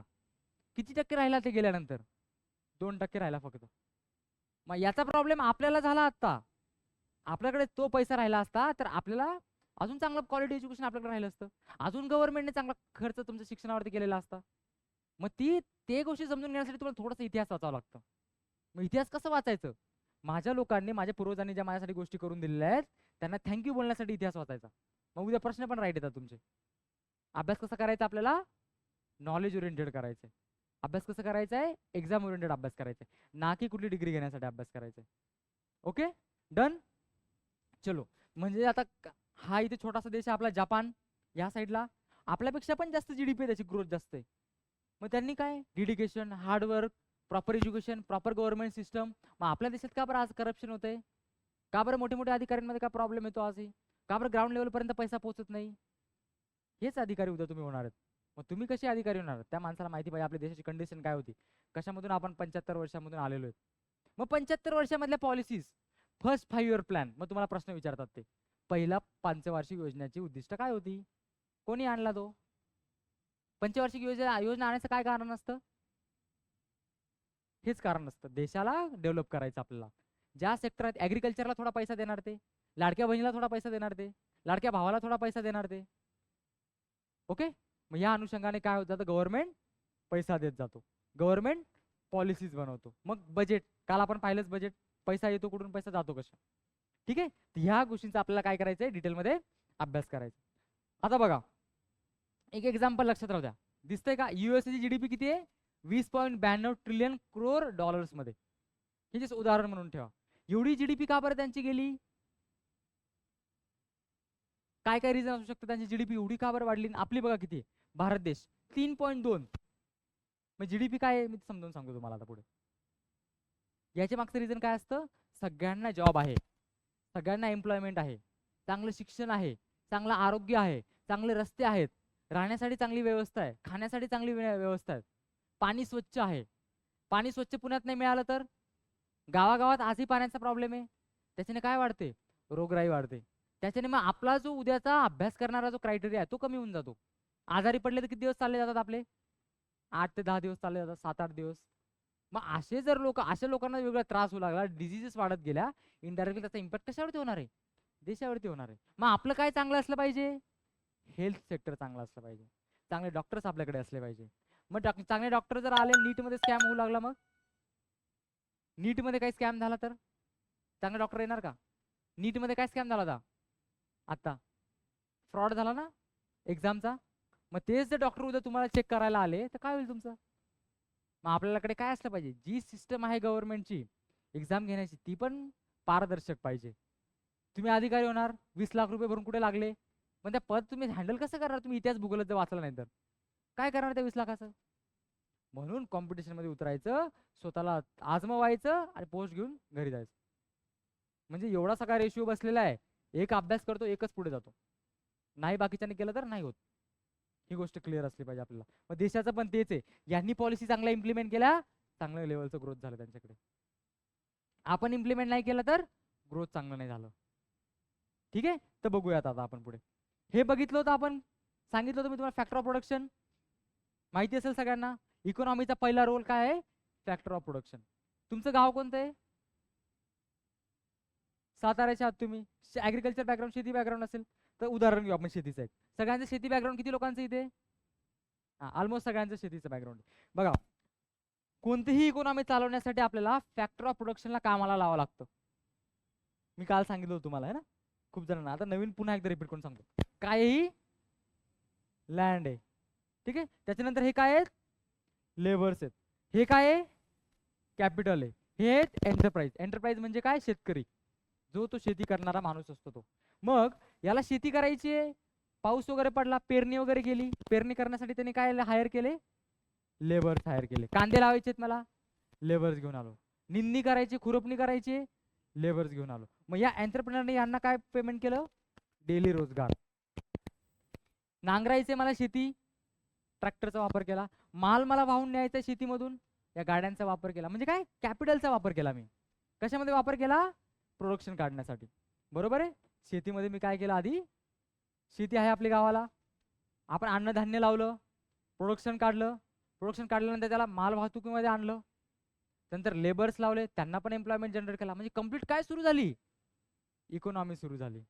Land, labour, capital, entrepreneur. मग तुम्हाला प्रश्न काय विचारणार, ते फॅक्टर ऑफ प्रोडक्शन मध्ये याच्यापैकी कुठला पॉइंट नाहीये, असे प्रश्न तुम्हाला एमसीक्यू मध्ये विचारणार ते. किंवा याच्यापैकी मला 4 फॅक्टर ऑफ प्रोडक्शन सांगा किंवा जोड्या लावा. लँडची एक वेगळी असेल, लेबरची एक वेगळी असेल, कॅपिटलची असेल, एंटरप्राइजची एक वेगळी असेल. कळाला हा कॉन्सेप्ट? शेती करायची राहिली मला, मजूर पाहिजे. शेती करायची राहिली मला, ट्रॅक्टर पाहिजे. शेती करायची राहिली मला, एंटरप्रेनर पाहिजे. सगळ्यांना एकत्र घेऊन मी काय करणार, काम करणार. त्याच्यानंतरचा पॉइंट काय झाला, मग पुढे CRG अकॅडमी घेऊ आता. काल पण घेतली ते आपण. एंटरप्रेनर कोण झाले, सर. सरांनी काय घेतलं, जागा घेतली रेंटवर. हायर कोणाला केलं, आम्ही लेबर. कॅपिटल मध्ये काय आले? सगळ्या गोष्टी. मग त्याच्यामुळे काय चालू झाली? इकॉनॉमी चालू झाली. टेंडर कोणी दिला आपल्याला? गव्हर्नमेंटने. तुमचे पैसे कोणाकडे जमा होतात? मग तुमच्या अकाउंट मध्ये येतात. मग ही इकॉनॉमी चालवण्यासाठी इथून काय डेव्हलप होणार आहे? यांना काय मिळणार आहे? अन्नधान्य. यांना काय मिळणार आहे? पैसा आणि तुमची डेव्हलपमेंट, नॉलेज मध्ये डेव्हलपमेंट. खर्च कोणी केला? गव्हर्नमेंटने केला. आयडिया कोणी इम्प्लिमेंट केली? राहुल सरांनी. अकॅडमी रेंट कोणी घेतली? राहुल सरांनी. मग त्याच्यानंतर काय होऊ लागलं? डेव्हलपमेंट होऊ लागली. कळाली? Land, labour, capital, entrepreneur. विसरणार का आता? कुठलंही लावा आता याच्यामध्ये. टाटा स्वतःचा बिझनेस चालू केला, लँड घेतली, त्याच्यावरती त्याने कन्स्ट्रक्शन केलं. लेबर मध्ये कोण आणलं त्यांनी? इंजिनियर्स, एक्सपर्ट MBA लोक, गव्हर्नमेंट ऑफिशियल्स वगैरे. कॅपिटल्स मध्ये काय लावले? गाड्या, लॅपटॉप्स वगैरे वगैरे. एंटरप्राइज स्वतः टाटा. काय सुरू झाली? इकॉनॉमी सुरू झाली. अशा वेगवेगळ्या प्रकारच्या इकॉनॉमी आपल्या देशामध्ये सुरू असतात. Land, labour, capital, entrepreneur. आलं लक्षात? राहील माइंड मध्ये? विसरणार याच्या पुढे? कोणीही उद्या विचारलं तर तुमचं रेडी असलं पाहिजे. चालेल? चलो अभि आगे. इकॉनॉमिक्सचा अभ्यास याच्या आधी कोणी केलेला आहे का? नाही माहिती? आता अर्थशास्त्राचा अभ्यासमध्ये दोन गोष्टी असतात. एक असतात मायक्रो इकॉनॉमी, सूक्ष्म, आणि एक असतं मॅक्रो म्हणजे वाईड स्कोप. आता मी सांगेल, मायक्रो पद्धतीने फक्त एक मुलगी सिलेक्ट झाली, ती मायक्रो मध्ये आली. म्हणजे CREचा रेशिओ कसा आहे? 10 पैकी 1%. 100 पैकी एक मुलगी सिलेक्ट झाली. बाकीचे काय? प्रोसेस मध्ये जाऊन. ओके. स्पर्धा परीक्षेचा रिझल्ट कसा आहे? कसा काढतो मग आपण रिझल्ट? 0.001. काय काढला आपण? रिझल्ट काढला. पण काम करणारे किती लोक होते? अभ्यास करणारे लोक किती होते? खूप सगळे लोक होते. मग फक्त तिचा स्टडी केला, मग तिला जॉब लागला, ती मायक्रो मध्ये आली. मॅक्रो मध्ये काय आले? बेरोजगार किती राहिले? कशामध्ये आले? मॅक्रो मध्ये आला, वाईड स्कोप. मायक्रो मध्ये काय? एकाचा अभ्यास करतो आपण. उद्या मला सांग, तुम्ही अधिकारी झाले, उद्या तुम्हाला एखादा रिपोर्ट सबमिट करायचा आहे, मग तुम्ही काय म्हणणार की XYZ हा रिपोर्ट मला सबमिट करायचा आहे, बरोबर आहे, मला हा रिपोर्ट तयार करून द्या. मग तुम्ही घराघरात जाऊन बघणार किती लोक गरीब आहे, काय काय प्रॉब्लेम आहे, एक एक एक एक डाटा कलेक्ट करणार आणि मग तो रिपोर्ट तयार करून गव्हर्नमेंटकडे सबमिट करणार. मग मायक्रो मध्ये काय झालं? घराघरापर्यंत आले ते. मॅक्रो मध्ये काय झालं? कम्प्लीट रिपोर्ट सबमिट केला आपण. मायक्रो आणि मॅक्रो. आलं लक्षात? चलो, मायक्रो मध्ये काय आहे? इंडिव्हिज्युअल मार्केट, एकाच मार्केटची स्टडी करतात ते, एकच मार्केट. आणि मॅक्रो मध्ये काय? सगळ्या मार्केटचा स्टडी करणार. मार्केट म्हणजे कोणते? भाजीपाल्याचं मार्केट असेल, एज्युकेशनचं मार्केट झालं, किंवा एज्युकेशनचा बिझनेस झाला, कॉलेजेस झाले. एका कॉलेजमधली पटसंख्या किती आहे आणि महाराष्ट्रातल्या कॉलेजेसमधली पटसंख्या किती आहे? मायक्रोमध्ये काय? फक्त कॉलेज. मॅक्रोमध्ये काय? सगळं कॉलेज. मग कॉलेजचं मायक्रो कसं? एका विद्यार्थ्याचा प्रोग्रेस कसा आहे आणि सगळ्या विद्यार्थ्यांचा प्रोग्रेस कसा आहे? मायक्रो आणि मॅक्रो. मग मी GDP जेव्हा काढणार, ग्रॉस डोमेस्टिक उत्पन्न, पूर्ण भारताचं उत्पन्न जर मला काढायचंय, तर मी अशा पद्धतीने अभ्यास करणार. किती लोक टॅक्स भरतात? एक माणसाने टॅक्स भरला, एका मुलीने भरला, किंवा एका मुलाने टॅक्स भरला, सगळे टॅक्स भरतात. सगळे टॅक्स भरणार कशामध्ये आलं? मॅक्रो मध्ये. कशामध्ये आलं? मॅक्रो मध्ये. आणि एक किंवा दोन जण टॅक्स भरतात, मायक्रो मध्ये आलं. Small, small and large, small and large, micro and macro. Okay. Next, micro मध्ये काय आहे अजून? Studies effect of prices of goods and services. बघा, आता कोविड आलं. कोविड आल्यानंतर सगळे बिझनेसेस कसे झाले? बंद झाले. बंद झाल्यामुळे मग त्यांचे गुड्स अँड सर्व्हिसेसचा काय झाला? खाली चालले गेले, कमी प्राइजेस झाले. मग त्यांनी एक एक एक याचा स्टडी केला. CRG अकॅडमी पण बंद झाली. तुम्हाला प्रायव्हेट सेक्टरमध्ये असणार इन्कम बंद झालं. दुकानात काय घ्यायला जाणार, दुकानं बंद झाली. बऱ्यापैकी मार्केट कशा झाल्या? बंद झाल्या. काय प्रॉब्लेम आला? कोविड आला. मग असे काय प्रॉब्लेम आले तर गव्हर्नमेंटला पुन्हा डाटा सबमिट करायचा आहे मला. एक एक एक मार्केटचा आपण स्टडी करणार. मॅक्रो मध्ये काय करणार? Studies of economic growth.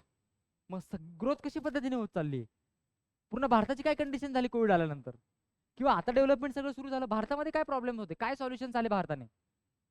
महिलांना प्रॉब्लेम येत होता, पैशांचा प्रॉब्लेम होता, मग महिलांमध्ये ग्रोथ करण्यासाठी त्यांनी काय केलं? लाडकी बहीण योजना आणली. कशामध्ये ग्रोथ झाला? त्या बिचारांमध्ये. मग त्यांनी काय केलं?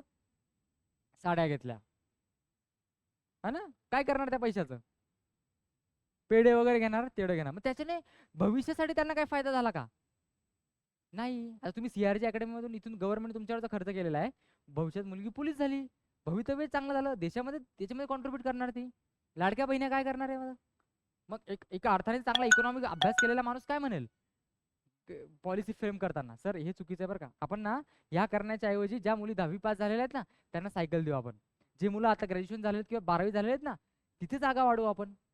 किंवा ज्या महिला ओल्ड एज आहेत त्यांना काहीतरी आपण देण्याचा प्रयत्न करू. सगळ्यांनाच पैसे देत सुटलेले आहेत. सो अशा गोष्टी आपला क्रिटिकल तयार होऊन जातं. एवढ्या सगळ्या बहिणींना 48,000 करोड तर आपल्याला द्यायचे, कुठून देणार हे पैसे आपण? कुठून देणार? कुठून देणार? टॅक्स मधून देणार. सरकारला जो टॅक्स पेमेंट केलेला असतो तोच पैसा आपण इकडे लावणार. इथे प्रॉब्लेम कोणाला होणार आहे? आपल्यालाच गव्हर्नमेंटला प्रॉब्लेम होणार आहे, आपल्यालाच होणार आहे. पोळी भाजणार दुसरा माणूस आहे. पण पैसा आपलेच पैसे गेलेले आहेत, तेच पैसे लाडक्या बहिणींना दिलेले आहेत.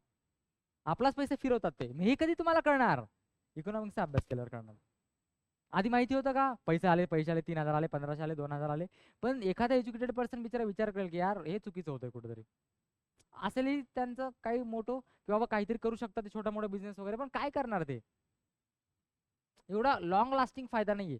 थोडाफार काही ना किराणा वगैरे घेऊ शकतात, थोडा त्यांचा वाटचाल होऊ शकते. पण लॉंग टर्म साठी काय फायदा आहे त्याचा? काही नाही. मग त्या अनुषंगाने आपल्याला पॉलिसी फ्रेम करायचे असतात.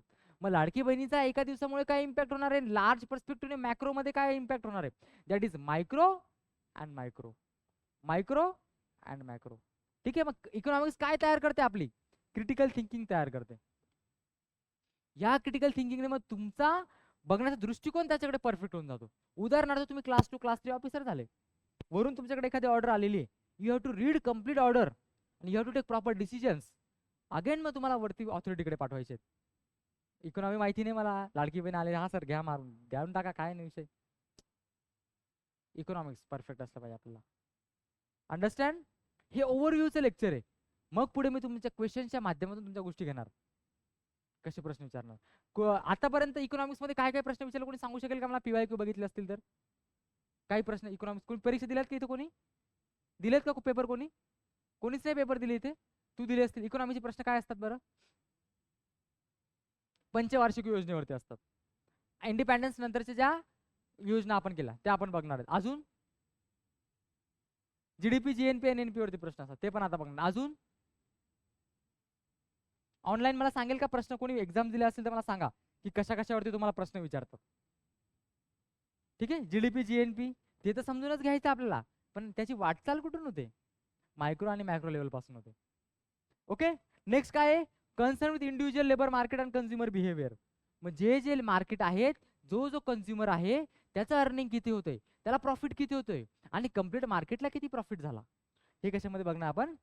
मॅक्रोमध्ये. आलं एवढं ओव्हरव्ह्यू आलं? चलो.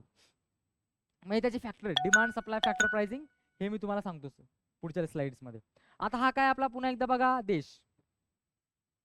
काय आपला देश? सर्वात श्रीमंत राज्य कोणतं याच्यामध्ये? बऱ्यापैकी आहे श्रीमंत. मुंबईमुळे आपल्याला सगळे श्रीमंत म्हणतात, मुंबई पुण्यामुळे. पण बघितलं आजही मराठवाडा वगैरे तर बॅकवर्ड राहिलेला आहे. पुढे बघा सर्वात जास्त श्रीमंत बघितलं केरळ आहे, बऱ्यापैकी सगळ्या गोष्टी त्यांच्याकडे परफेक्ट आहे. दिल्ली वगैरे आहे. बिहार UP बघितलं तर आपल्यापेक्षा खूप कमी, थोडंसं मागे बॅकवर्ड आहे. याचं रिझन काय असतो? गव्हर्नमेंट, शिक्षण, एज्युकेशन, खूप सगळ्या गोष्टी त्याच्या मागे. याचं इम्प्लिमेंटेशन मला करायचंय. माझ्या देशामध्ये चांगल्या पद्धतीने काय आणलेले मी? कंपनीज चांगल्या आणल्या, एम्प्लॉयमेंट जनरेशन चांगलं झालं. कंपनीज आल्यामुळे काय सुरुवात चांगलं येतं? मग एज्युकेशन चांगलं येतं. तुम्हाला जर चांगल्या कंपनीत जॉब लागायचं तुम्हाला अभ्यास करावा लागेल. नाही अभ्यास केला तर जॉब नाही लागणार. मुलं काय करतात मग? इंजिनिअरिंग करतात, MCOM वगैरे करतात, MA करतात. इकडे कोणी स्पर्धा परीक्षा करतं, काय करतं, XYZ पर्सन करतं एक्झामचे प्रिपरेशन. याच्यामधून चांगले ऑफिसर्स येतात, चांगले कर्मचारी येतात, चांगले डॉक्टर्स येतात. मग क्लासेस पण बूस्ट होतात. पुण्यामध्ये लोक येतात चांगल्या सुविधांसाठी, चांगल्या एज्युकेशनसाठी. इथली रुरल इकॉनॉमी सुरू होते, मेस वगैरे वगैरे वगैरे वगैरे. It's all about economics. सगळीकडे एक पैसा आहे. इकॉनॉमिक्स म्हणजे काय? पैसा कसं कमवता येईल आपल्याला. आपण जॉब करतोय, शिक्षण घेतोय, मला अधिकारी व्हायचंय, पैसा कमवायचा मला, चांगलं सेटल लाईफ माझ्या पॅरेंट्सला, हा फर्स्ट प्रायोरिटी ठेवायची नेहमी. त्यांची कंडिशन जी आहे ती मला चेंज करायची. सोबतच मग तुम्हाला बाकीच्या गोष्टी पण येतील, रिस्पेक्ट, मान सन्मान वगैरे XYZ जे असेल त्या गोष्टी करण्यासाठी मला आता हो अमन सांगेल, सर्व क्लासेसचं तुम्हाला टाइम टेबल मिळेल, काही प्रॉब्लेम नाही. आता फक्त लेक्चरवर फोकस करा, सगळं भेटेल डिटेलमध्ये तुम्हाला. ठीक आहे. मला हे माझं राज्य जर चांगलं मला पुढे न्यायचंय तर या अधिकाऱ्यांना इकॉनॉमिक्स समजून घेणं महत्वाचं आहे का नाही? मग महाराष्ट्राची कंडिशन चांगली आहे, चांगले अधिकारी आपल्याला मिळालेले आहेत. आजही क्लास 1 अधिकाऱ्यांमध्ये बघितलं तर महाराष्ट्राचं प्रमाण कसं आहे? कमी आहे. तुमच्या इकडचा IS कोण आहे? उत्तर प्रदेश मधला कोणी असेल, मिश्रा शाह वगैरे, गुजरात मधला कोणी असेल, बिहार मधला असेल किंवा केरला मधला असेल. महाराष्ट्रातली लोकसंख्या कमी आहे टॉप मोस्ट पोझिशन्स मध्ये. मग आपल्याला त्या पोझिशन मध्ये जाण्यासाठी आधी हे समजून घ्यायचंय प्रॉपर, मग आपण करू शकतो चांगलं. त्या लोकांकडे हा अवेअरनेस आधी आलेला आहे शिक्षणाचा, बाकीच्या गोष्टी डेव्हलप नाही केल्या त्यांनी, पण IS व्हायचंय, IPS व्हायचंय, गव्हर्नमेंट नोकरी पाहिजे, आधीच डेव्हलप झालेलं आहे. असं नाहीये की नोकऱ्या नाहीत, नोकऱ्या आहेत, कॅपेबल आपल्याला या एक्झामच्या याच्यामधून बनायचं आपल्याला. ठीक आहे. मग त्याच्या अनुषंगाने चांगले अधिकारी आले, महायुतीने तुमच्यातले पोरं चांगले हिरे निवडले, तुम्हाला स्कॉलरशिप दिली, एक्झाम घेतली ना तुमची आधी, तुमच्या कॅपेबिलिटीमुळे तुम्ही इथे आहात. मग त्याचा आपल्याला सदुपयोग करायचा आहे. पैसा कोणी वापरला आपल्यावर? गव्हर्नमेंटने वापरला. ठीक आहे. याचा सदुपयोग करायचा आणि आपल्याला पुढे जायचंय. चालेल. चला आता आपल्याला काय बघायचंय? GDP. आपण इथे वरती बघितलं ना, तुम्हाला कंपॅरिझन करून सांगितलं, ही मोठ्या मोठ्या GDP एवढ्या का बरं गेल्यात. आता मायन्यूट लेवलला बघूया आपण काय असतं GDP. चालेल.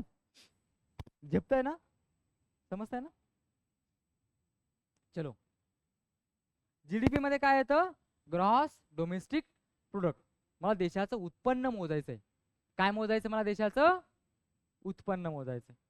मग तुमचं मागे उत्पन्न कुठून येतं? तुमचं एक मे बी शेतीमधून असेल, काहींचा बिझनेस असेल, काही टॅक्स तुम्हाला पेमेंट करावं लागतं, आहे की नाही? त्या अनुषंगाने मग आपल्या याच्यामध्ये गोष्टी करायच्या. आता बघा काय पहिला पॉईंट काय? Democratic boundaries. म्हणजे काश्मीर ते कन्याकुमारी, गुजरात ते इकडे नागालँड, ह्याच्यामध्ये येणाऱ्या गुड्स आणि सर्व्हिसेस. गुड्स म्हणजे काय? टेबल असेल, याची कंपनी असेल, लॅपटॉपची कंपनी असेल, फॅनच्या कंपन्या असतील, खूप सगळ्या. ही कुठली कंपनी आहे? काहीतरी नाव दिले त्याच्यात, हेवी इंडस्ट्रीज लिमिटेड, ही कंपनी झाली. तोशिबा झाली, फोनची झाली, किंवा मग ही डेलची असेल. सगळ्या गुड्स अँड सर्व्हिसेस सगळ्यांचं आपल्याला कॅल्क्युलेशन करायचं आहे. आता कंपनी रजिस्टर असते, किती इन्कम काढते, किती टॅक्स भरते, सगळं गव्हर्नमेंटकडे डिटेल असते. त्याचं रजिस्ट्रेशन करावं लागतं, अदरवाईज तुम्ही कंपनी चालू शकतात का? नाही चालू शकत. ते गुड्स मध्ये आलं. सर्व्हिसेस मध्ये काय आलं? मी शिकवतोय, मला गव्हर्नमेंट काय देते? सॉरी, हे क्लासवाले काय देते? सॅलरी देतात. उद्या तुम्ही भविष्यात जॉब लागल्यावरती तुम्हाला काय मिळणार आहे? पेमेंट मिळणार आहे. मग तुम्ही काय देणार? सर्व्हिस देणार. पोलीस झाल्यावर का शेतात कामाला जाणार? गव्हर्नमेंट सर्व्हिस करणार तुम्ही. हे कशामध्ये आलं? सर्व्हिस मध्ये. डॉक्टर काय करतात? काय करतात डॉक्टर? सर्व्हिस देतात. इंजेक्शन वगैरे देतात, गोळ्या वगैरे देतात का? ते वेगळं काय काम करतात? नाही, सर्व्हिस द्यायचं काम केलं, लोकांना बरं करायचं काम केलं. इंजिनियर्स मोठे मोठे काय करतात? लॅपटॉप बनवणार, वेबसाईट बनवून देणार, सर्व्हिस देणार. पोलीस काय करतात? सर्व्हिस देतात. IS इंजिनियर्स, पोलीस भरतीवाले, सिंपल लोक, सगळे लोक सर्व्हिस देतात. शेतकरी काय करतो? वन काइंड ऑफ सर्व्हिसेस आहे. ही सगळ्या कशामध्ये आल्या? सर्व्हिसेस मध्ये. गुड्स मध्ये काय आलं? फर्निचर, लॅपटॉप्स, कॅमेराज, फॅन, आपले कपडे, हे गुड्स झाले ना. म्हणजे काय म्हणतात ते? ह्या देशामध्ये कंप्लीट एका वर्षामध्ये गुड्स आणि सर्व्हिसेस यांचं काय करायचंय? Final amount. फायनल अमाऊंट म्हणजे काय? आता मला हा फॉर एक्झाम्पल हा समोसा आहे. समोसाचे बटाटे, समोस्यामध्ये आलेले ते पदार्थ, मसाले, सगळ्यांचे वेगवेगळे पेमेंट करतात का तुम्ही? एकत्र पेमेंट करतो आपण. किती रुपयाचा समोसा आहे? 20 रुपयाचा. फायनल प्रोडक्ट, बरोबर आहे. फायनल फॅन तयार झालेला आहे, रेग्युलेटरचे वेगळे, ह्या पत्त्याचं वेगळा, त्या पात्याचं वेगळं, त्या पात्याचं वेगळं, असे पेमेंट करतो का? फायनल प्रोडक्ट करतो आपण पेमेंट, त्याला फायनल प्रोडक्ट म्हणतात. आता हे लॅपटॉप आहे, या लॅपटॉपचे बटन्स वेगळे आहेत, याचा कॅमेरा वेगळा आहे, त्याच्यानंतर खाली वायर वेगळी आहे, सगळ्यांचे वेगवेगळे पेमेंट केलं का आपण? 50,000चा लॅपटॉप घेऊन जावा, फायनल पेमेंट. आलं लक्षात? Final payment. आता फॉर एक्झाम्पल हा माझा शर्ट आहे, जॅकेट आहे माझं, याचं मी कापसाचा वेगळा पैसा दिला, ट्रान्सपोर्टेशनचा वेगळा पैसा दिला, त्या व्यापाऱ्याला वेगळा पैसा दिला, हे गोष्टी केल्या का मी? ती इकॉनॉमिक्स रन झाली आहे ती, पण मी फायनली कॅल्क्युलेट काय करणार याची प्राइस? ती फायनल प्राइस फक्त मी याच्यामध्ये कॅल्क्युलेट करणार. कळालं? लक्षात आलं? फायनल प्रोडक्ट कुठलीही गोष्ट घेऊ शकता तुम्ही. आता फॉर एक्झाम्पल हा फोन आहे, 15,000चा फोन आहे हा. ठीक आहे, कॅमेराला वेगळे पैसे दिले का मी? सर हा कॅमेरा 2,000 घ्या फक्त. हा कॅमेराचा प्रोसेस, याच्यामध्ये प्रोसेसर आहे त्याचे 4,000 घ्या. नाही, तो म्हटला सगळं एकत्र करून टॅक्स वगैरे सगळं ऍड करून 15,000 प्राइस आहे. That is what? That is final amount. कळालं? म्हणजे मला जीडीपी जर कॅल्क्युलेट करायची आहे माझ्या देशामध्ये कम्प्लीट इयर मध्ये, एका वर्षामध्ये ज्या गुड्स आणि सर्व्हिसेसचं फायनल अमाऊंट मला कॅल्क्युलेट करायचे, दॅट इज जीडीपी. ओके, कळतं इथेपर्यंत? तुम्हाला प्रश्न काय विचारणार? फक्त फुल फॉर्म. पण जीडीपी कसं मोजतात सर हे पण थोडं सांगा हो, म्हणून मी एक्स्ट्रा सांगितलं तुम्हाला. चालेल? पुढे बघा. आता बघा जीडीपी मध्ये ग्रॉस डोमेस्टिक प्रोडक्ट मला काढायचे. टाटा कंपनी कुठली आहे? बोला जोरात. भारताची कंपनी आहे. कुठली आहे? भारताची. टाटा सारख्या किती कंपन्या आहेत? अशा हजारो कंपन्या आहेत. हजारो कंपन्यांचं एकूण उत्पन्न आलं 100 रुपये. ओके, त्याच्यानंतर दुसरी कुठली कंपनी आहे? एलजीची. कुठली कंपनी आहे? एलजीची कंपनी. एलजी कुठली आहे?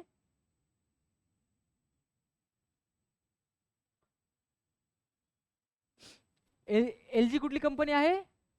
बाहेरच्या देशातली. तिचे ब्रांच कुठे आहे? आपल्या देशामध्ये. मग ते आपल्या देशाच्या याच्यामध्ये काउंट होणार का? येस, आपल्या देशाच्या जीडीपी मध्ये काउंट होणार, कारण की ब्रांच कशामध्ये ती? भारतामध्ये. कंपनी कुठली आहे?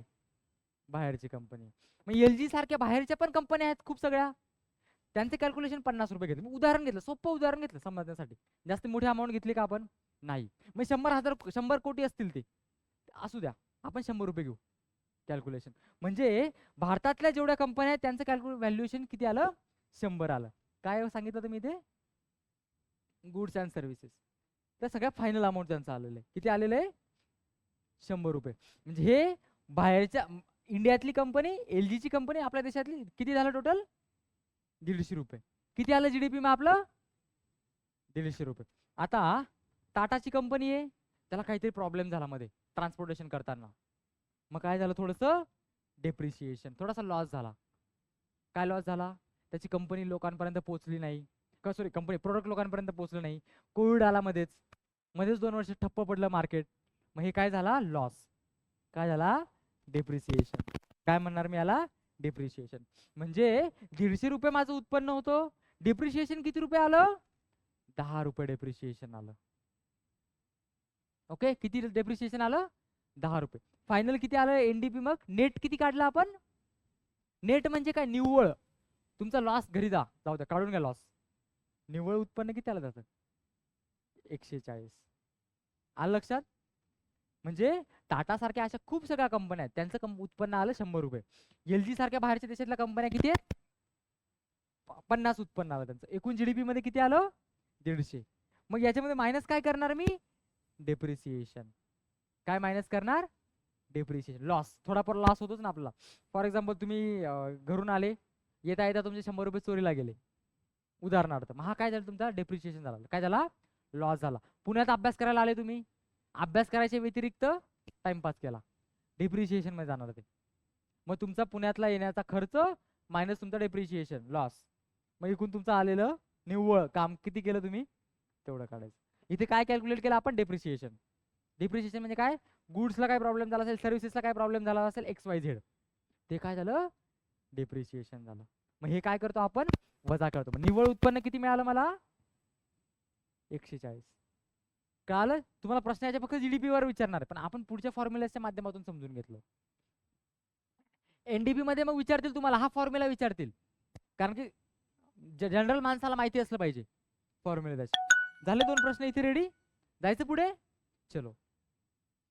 आता बघा, आपल्याला काय करायचं? ग्रॉस नॅशनल, फक्त भारताला फायदा झालेल्या गोष्टींचं काम करायचं आता आपल्याला.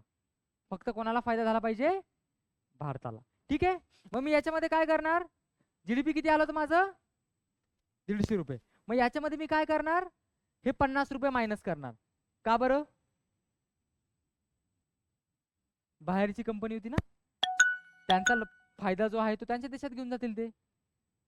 LG आहे, LG फॉर एक्झाम्पल, तुम्ही एखादी ब्रांच दुबईमध्ये ओपन केली, तो पैसा तुम्ही भारतात आणणार ना, घरी घेऊन येणार तुम्ही पैसा, इकडे रुपीमध्ये कन्वर्ट करणार. मग LG वाल्यांनी त्यांचा झालेला फायदा टॅक्स वगैरे पेमेंट केला त्यांनी भारत सरकारला, आणि बाकीचं जे उत्पन्न होतं ते कुठे घेऊन गेले, त्यांच्या देशात घेऊन गेले. मग याच्यामध्ये मी काय करणार, 150 मधून काय मायनस करणार मी, 50 मायनस करणार. मग हे 10 काय आहे सर, CRची अकॅडमी पण असेल बाहेरच्या देशामध्ये, तिकडे त्यांना फायदा झाला, टॅक्स त्यांना पेमेंट केलं. जशी LG कंपनी आपली होती इकडे, तिकडची इकडे आलेली होती, इकडच्या पण तिकडे काय गेलेले असतील ना, मग त्यांना आपण काय करणार, ऍड करणार, आणि यांना काय करणार, इकडच्यांना मायनस करणार. मग मला नॅशनल अमाऊंट मिळणार फक्त माझ्या देशाच्या कामाची. काय मिळणार मला, निव्वळ देशाचं उत्पन्न. GDP मध्ये काय, ग्रॉस ओव्हरऑल, जेवढ्या एकूण कंपन्या आहेत ना बाहेरच्या पण, त्यांचं पण कॅल्क्युलेट करणार मी. निव्वळ मध्ये काय करणार, फक्त भारतातल्या. कळालं, आलं लक्षात, पुन्हा एकदा सांगू, कळालं मागे. हे बघा काय आहे, 50 काय पाहिलं होतं आपण, LG. आता तुम्ही एखादी ब्रांच ओपन केली, तुमच्या अकाउंट मध्ये पैसे घेऊन तुम्ही मोकळे होणार ना, आपल्या देशात घेऊन गेले ते पैसे, टॅक्स पेमेंट केलं, रेंट पेमेंट केलं, संपला विषय. मग 50 रुपये कुठे घेऊन गेले ते, दुबईमध्ये घेऊन गेले त्यांचे, आणि आपले जे असतील ते 10 रुपये आपल्या देशात घेऊन आले फायदा वगैरे करून. मग काय केलं याच्यामध्ये, 160 मायनस हे 50 काय केलं मी, काय केलं 50, 150 मध्ये ऍड काय केलं, 10 रुपये ऍड केले, मायनस किती केले, 50 केले. मग किती मिळालं मला नेट, सॉरी नॅशनल प्रोडक्ट किती मिळालं, 110. 110 आलं लक्षात, कळालं, काही डाऊट आहे का याच्यामध्ये, सांगू पुन्हा एकदा, कळालं का, तुला कळालं, मागे लास्ट बेंच. काय केलं याच्यामध्ये, मला 100-150 रुपये GDP आलेलं होतं, बाहेरचा माझा जो माणूस गेलेला होता त्याचं उत्पन्न 10 रुपये आलं, LG जो होता LG ला बाहेर काढलं मी पैसे त्याचे, पण किती मिळालं मला, 110 रुपये.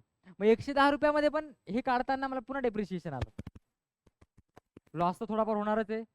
मी पण तिकडे कामाला होतो, ट्रान्सपोर्टेशनचा खर्च आला, येण्या जाण्याचा खर्च आला, काहीतरी लॉस झाला असेल माझ्या प्रोडक्ट्सला, मग हे काय करणार, डेप्रिशिएशन मायनस करणार. किती आलं मग NNP मध्ये, मग बघा किती होतं, GDP मध्ये किती आलं, 150 होतं. सगळं कॅल्क्युलेशन करत करत, स्वतःचा खर्च करत करत किती, 100 रुपये आले फक्त. 50 रुपये काय आहे, हा सगळा बोलबाला आहे, एवढी GDP ऍक्च्युअल मध्ये किती आहे. हे झालं त्याचं कम्प्लीट कॅल्क्युलेशन. आलं लक्षात, तुम्हाला याचे प्रश्न काय येणार आहे, फुल फॉर्म येणार आहे, पण तुम्हाला आता GDP पण क्लिअर झालं, GNP पण क्लिअर झालं, डेप्रिशिएशन पण क्लिअर झालं. डेप्रिशिएशन म्हणजे काय, होणारा लॉस. आलं लक्षात इथेपर्यंत, राहील क्लिअर. फुल फॉर्म विचारतात तुम्हाला, पण हे एक असं नॉलेज ठेवा, हे नॉलेजच्या माध्यमातून तुम्ही गोष्टी विसरणार नाही. मग इथे येऊन मी फक्त एवढं सांगायचं का, GDP चा फुल फॉर्म लिहून घ्या, GNP चा लिहून घ्या, मागचं सायन्स काय म्हणते ते आपल्याला समजायचं. ओके, इथेपर्यंत क्लिअर. चलो आता नेक्स्ट आपण याच्यामध्ये बघूयात, टाइप्स ऑफ इकॉनॉमिक्स. वेगवेगळ्या प्रकारचे इकॉनॉमिक्स जगामध्ये काय आहेत, तुम्हाला दाखवला होता मी हा मॅप, ठीक आहे. बघा, कॅपिटलिस्ट इकॉनॉमी कोणाकडे, यांच्याकडे. कॅपिटलिस्ट म्हणजे काय, बिझनेसमॅन फक्त इकॉनॉमी कंट्रोल करतात, मोठे मोठे बिझनेसमॅन, मार्क झुकरबर्ग झाला, मग किंवा मग त्याच्यामध्ये टेस्लावाला झाला, ऍपल वाले झाले, मोठे मोठे बिझनेसमॅन आलेले आहेत, त्यांनी लोकांना काय दिलेलं आहे, जॉब दिलेला आहे. ते सहसा करून काय कंट्रोल करतात, इकॉनॉमी कंट्रोल करतात. मग ते कॅपिटलिस्ट फॉर्म ऑफ इकॉनॉमी मध्ये झालं. सोशलिस्ट मध्ये काय येतं, सोशलिस्ट म्हणजे काय, गव्हर्नमेंट कम्प्लीट गोष्टी कंट्रोल करतं, सरकार. मग कोणतं सरकार, भारत सरकार. चायनाचं गव्हर्नमेंट, ते पॉलिसीज बनवतात आणि लोकांना रोजगार देतात. मग आपलं सोशलिस्ट आणि मिक्स इकॉनॉमीचं काय आहे, कॉम्बिनेशन आहे. आपण आता काय ठरवलेलं आहे, गव्हर्नमेंटने काय ठरवलेलं आहे आता, कॅपिटलिस्ट मध्ये कोण आलं, बिझनेसमॅन. ते काय करणार, मोठे मोठे बिझनेस तयार करणार आणि लोकांना काय देणार, रोजगार देणार. ठीक आहे.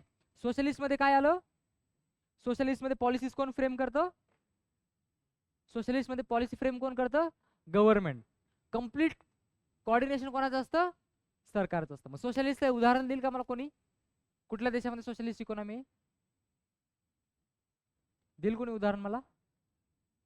सोशलिस्ट कम्प्लीट चायना आहे, अजून रशिया, कम्प्लीट सरकार म्हणजे त्यांच्याकडे काय आहे, हुकुमशाही आहे. मी जे सांगणार तेच इम्प्लिमेंट करणार. मी सांगितलं एवढ्या लोकांना जॉब लावायचं तर लावायचंच आहे.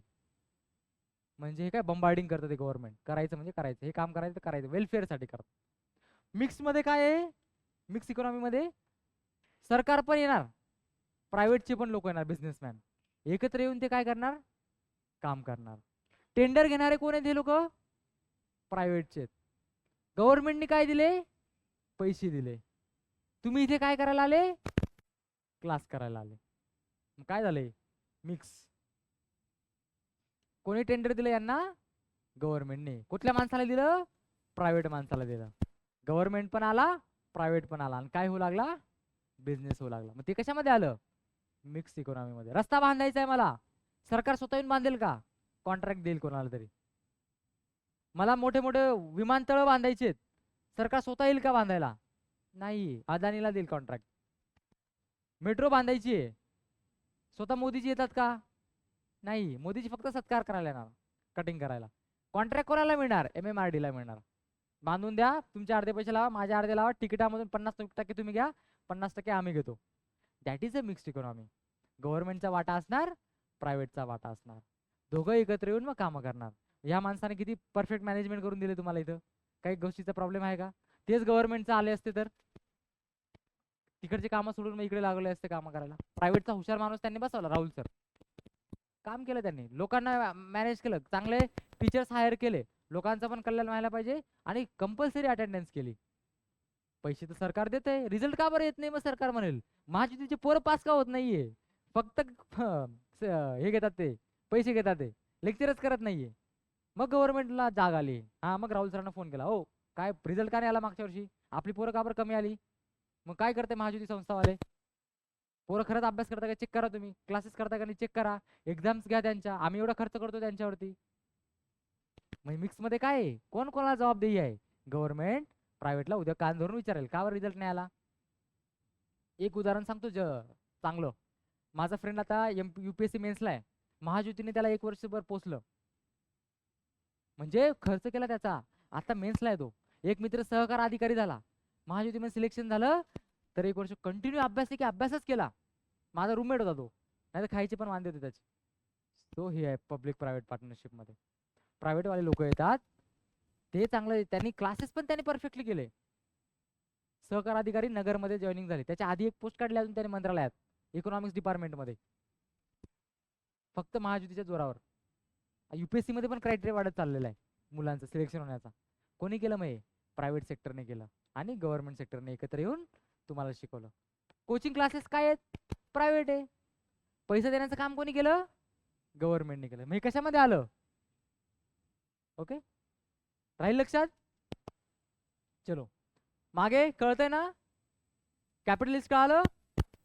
कॅपिटलिस्ट मध्ये कोण असतात, मेन बिझनेसमॅन आणि गव्हर्नमेंट. मग अमेरिकेमध्ये कशी सिस्टम आहे गव्हर्नमेंटची, प्रेसिडेन्शियल फॉर्म ऑफ गव्हर्नमेंट. प्रेसिडेंटच्या अंडरमध्ये गोष्टी असतात, प्रायव्हेट वाले लोक एकत्र येतात, आणि मग बाकीच्या गोष्टी चालतात. आपल्या देशामध्ये काय असतं, 10-15 बिझनेसमॅन एकत्र येतात, हा सर मला टेंडर द्या, मला द्या, त्याला द्या, याला द्या, त्याला द्या, मग त्याच्यावरती गोष्टी चालतात. मग मिक्स इकॉनॉमी मध्ये. सोशलिस्ट मध्ये काय, सरकारच म्हणेल मी माझे अधिकारी पाठवतो आणि पोरांना शिकवा. Socialist form of economics. सरकारच बघेल सगळं, कुठे उठायचं, कुठे बसायचं, काय खायचं, काय प्यायचं, सरकार बघेल, बाकीचे नाही बघणार. कळालं. चलो आता नेक्स्ट पॉइंट आहे डेव्हलप आणि डेव्हलपिंग. आपला देश डेव्हलप झालेला आहे का, डेव्हलप आहे का आपला देश, तुम्हाला काय वाटतं, तुम्हाला डेव्हलप झालाय का देश आपला, हो का नाही. कोणाला वाटतं डेव्हलप झालेला, हात वर करा, डेव्हलप झालेला नाही वाटतं, डेव्हलप झालाय सर देश, नाही झाला. हा, विकसनशील आहे, डेव्हलपिंग आहे आपला देश. मुंबई पुण्यामध्ये मेट्रो आली, आजही आपल्या नाशिक भाग किंवा इकडे मराठवाडा असेल अजूनही पिण्याच्या पाण्याचे प्रॉब्लेम आहेत. मग काय म्हणतो आपण, प्रोसेसिंग मध्ये आहे, अंडर डेव्हलप मध्ये आहोत आपण. मग चायना सारखा देश काय झालेला आहे, डेव्हलप झालेला आहे. सोबतच इंडिपेंडन्स मिळालं ना आपल्याला. का बरं तो देश पुढे चालला गेला, का बरं आपण मागे राहिलो गेलो, स्वतःलाच प्रश्न विचारला पाहिजे आपण. डेव्हलपिंग मध्ये, प्रोसेस मध्ये आहोत आपण. डेव्हलप म्हणजे काय, डेव्हलप झालेलो आहे बाबा. ग्रॅज्युएट होतात, जॉब मिळाला, पैसा यायला लागला, डेव्हलप झालो मी. कोणी डेव्हलप केलं मला? एज्युकेशन सेक्टरने डेव्हलप केलं. कोणी जॉब दिला? एज्युकेशन वाल्याने डेव्हलप दिला. दॅट्स मी आय एम डेव्हलप नाव. पण अंडर प्रोसेसिंग मध्ये किती लोकांना जॉब मिळतो? कमी लोकांना मिळतो प्रोसेसिंग मध्ये. मग तशा यंत्रणा आपल्याला तयार करावं लागतात. तसे बिझनेस मध्ये मार्केट तसंच आपल्याला तयार करावं लागतं. मग फायनली आपण काय होतो? डेव्हलप होतो. ओके, डेव्हलपिंग अँड डेव्हलप कळालं? राहील लक्षात? चलो आता पुढे हे फॅक्ट्स थोडेसे लिहून घ्या. वन लाइनर मध्ये विचारतो तुम्हाला. इंडिया हॅज कुठली इकॉनॉमी आहे आपल्या भारताची? मिक्स इकॉनॉमी आहे. ओके, कुठली इकॉनॉमी आहे? Mix economy. Half of the workers कशावरती रिलाय आहेत? ऍग्रिकल्चर सिस्टम वरती. कशावरती? शेतीवरती डिपेंडंट आहेत.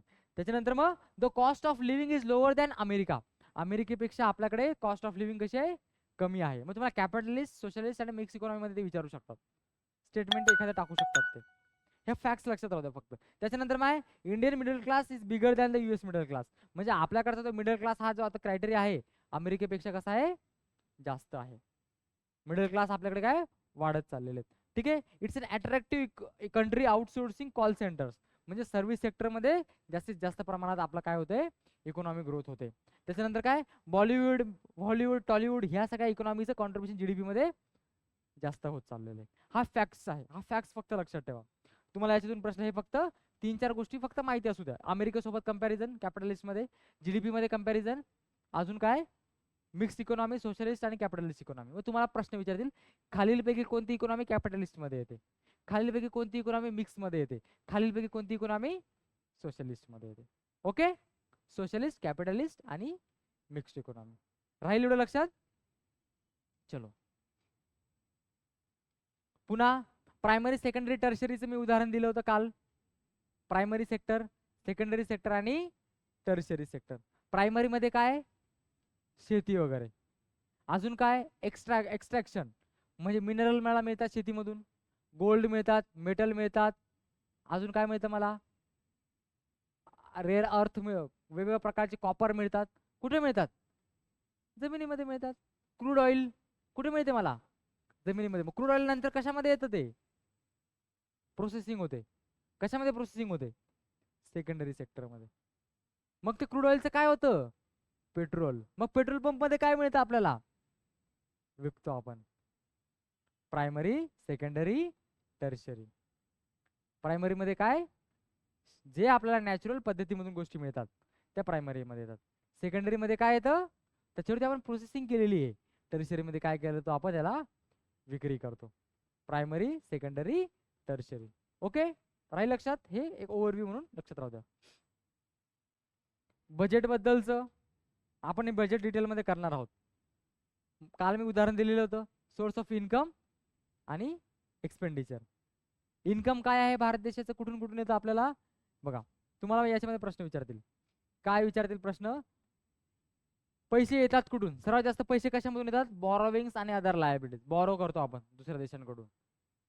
हे किती टक्के येतात? 20%. तुम्हाला प्रश्न विचारतील सर्वात जास्त टॅक्स येण्याचं साधन काय आहे? बॉरोविंग्स आणि अदर लायबिलिटीज मधून. काय येतात आपल्याला? पैसे येतात. नेक्स्ट कशामधून येतात आपल्याला पैसे? Income tax. टॅक्स मधून येतात पैसे. लाडकी बहीण योजनेला पैसे द्यायचे आहेत मला. लाडकी बहीण योजना कशामध्ये येणार? सेक्टर स्कीम्स मध्ये येणार. ओके, कशामध्ये येणार? स्कीम मध्ये येणार. कळतंय का काय म्हणतो मी? पैसा आला कुठून? टॅक्सच्या माध्यमातून, बॉरोइंगच्या माध्यमातून. मला मग स्कीम्सला पैसे द्यायचे. 13% पैसे खर्च होतात माझे. ओके, त्याच्यानंतर मला काय करायचंय? डिफेन्स. इथे कोणी आर्मी नेव्ही साठी प्रयत्न करताय का? हात वर करा. कोण कोण आहे आर्मी साठी?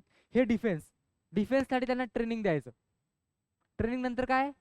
सॅलरी द्यायची. त्याच्यानंतर काय? मोठे मोठे हेलिकॉप्टर्स परचेस करायचे असतात आपल्याला. इक्विपमेंट्स, गन्स परचेस करायचे असतात. या सगळ्यांना आपल्याला खर्च लागतो. मग किती टक्के खर्च आहे जीडीपी डिफेन्सचा? 8%.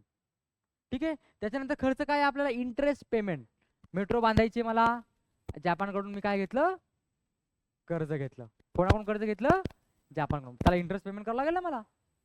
हे इंटरेस्ट पेमेंट त्यांना करावं लागेल. त्याच्यानंतर काय? Centrally sponsor scheme. सेंटर काहीतरी पैसे देतात.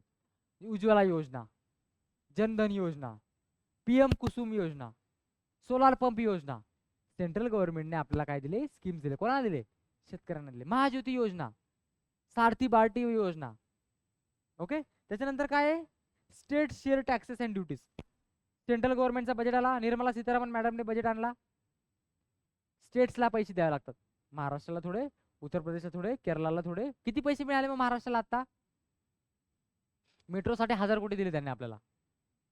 त्याच्यानंतर स्कीमसाठी 2000 कोटी वगैरे दिले.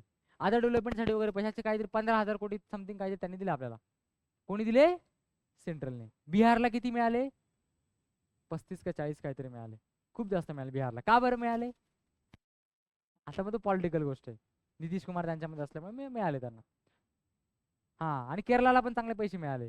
आंध्र प्रदेशला पण चांगले पैसे मिळाले. का बरं? हे काय याच्यामध्ये? State share taxes and duties. स्टेटचा काय? बजेटमधून पैसा. गव्हर्नमेंटचं काय? खर्च. उत्पन्न या साईडला. हा काय आहे? खर्च. हा काय आहे? उत्पन्न. हे काय आहे? खर्च. अजून उत्पन्न काय आहे गव्हर्नमेंटचं? कस्टम्स टॅक्स घेणार. मामा आपल्याला बाहेर पकडतो, फाईन लावतो आपल्याला. गव्हर्नमेंट दुकानावरती पैसे लावतो. मोबाईल घेतला आपण, जीएसटी लागला. बॅग घेतली मी, त्याला जीएसटी लागलं. कॅमेरा घेतला, त्याला जीएसटी लागलं. सर्व्हिस देतो मी, मला जीएसटी पे करावं लागला काहीतरी. बिझनेस चालू करायचं, मला जीएसटी द्यावा लागला. टॅक्सेस सिस्टम आली. नंतर काय? Corporate tax 18%, income tax 17%, non डेब्ट कॅपिटल रिसिप्ट 6%. खर्च कशामध्ये? हा पैसा आला माझ्याकडे एकत्र, मग मी काय केलं? या पैशाला खर्च केला. मग तुम्हाला काय विचारतील ते प्रश्न? हा प्रश्न, जीएसटी किती टक्के आहेत बरं? तुम्हाला माहिती असलं पाहिजे, 18%. त्याच्यानंतर बॉरोइंग्स अँड लायबिलिटीचं कॉन्ट्रीब्युशन किती आहे? 20%. ओके, हे इन्कम, हे काय झालं? खर्च. कालचं उदाहरण माहिती असेल सगळ्यांना दिलेलं मी हॉस्टेलचं. येणारं उत्पन्न, जाणारा खर्च. घरून पैसे आले 10,000 रुपये, त्याला आपण खर्च केला. गव्हर्नमेंटचं उत्पन्न आलं 10,000 रुपये, त्याला आपण या गोष्टीवरती खर्च केला. मग कशावरती खर्च करणार आपण? डिफेन्स, XYZ गोष्टींवरती. मग सरकार म्हणेल नको, याच्यावरती खर्च नको करायला, बाकीच्या कुठेतरी टाइमपास करू आपण. आपण काहीतरी मोठे मोठे जहाज विकत घेऊ. पण लाडक्या बहिणीला पैसे कोण देणार मग? महाज्योतीला पैसे कोण देणार मग? पैसा कसा? प्रॉपरली खर्च आपल्याला करावा लागतो. इन्कम आणि एक्सपेंडिचर, उत्पन्न आणि खर्च. झेपतंय ना? हे लक्षात राहू द्या. पर्सेंटेज तुम्हाला विचारतील ते. हे बघा, आता उद्या आपण पंचवार्षिक योजना घेणार डिटेलमध्ये. आज नको करायला, कारण की याच्यामध्ये तुम्हाला प्रॉपर मी डिटेलमध्ये समजावून सांगणार. 2 पण वाजलेले आहेत आपले. ठीक आहे, त्याच्यानंतर अजून काय आहे? LPG सांगणार आहे उद्या. ओके, नंतर मग आपण इंडियाचे वेगवेगळे प्रॉब्लेम्स बघूयात, आणि मग टाइप्स ऑफ इकॉनॉमी नंतर बघूयात आपण, आणि बाकीचे अजून ॲड ऑन तुम्हाला नोट्स मी त्याच्यातून देणार आहे. चालेल? कळालं? काय काय बघितलं मग आज आपण?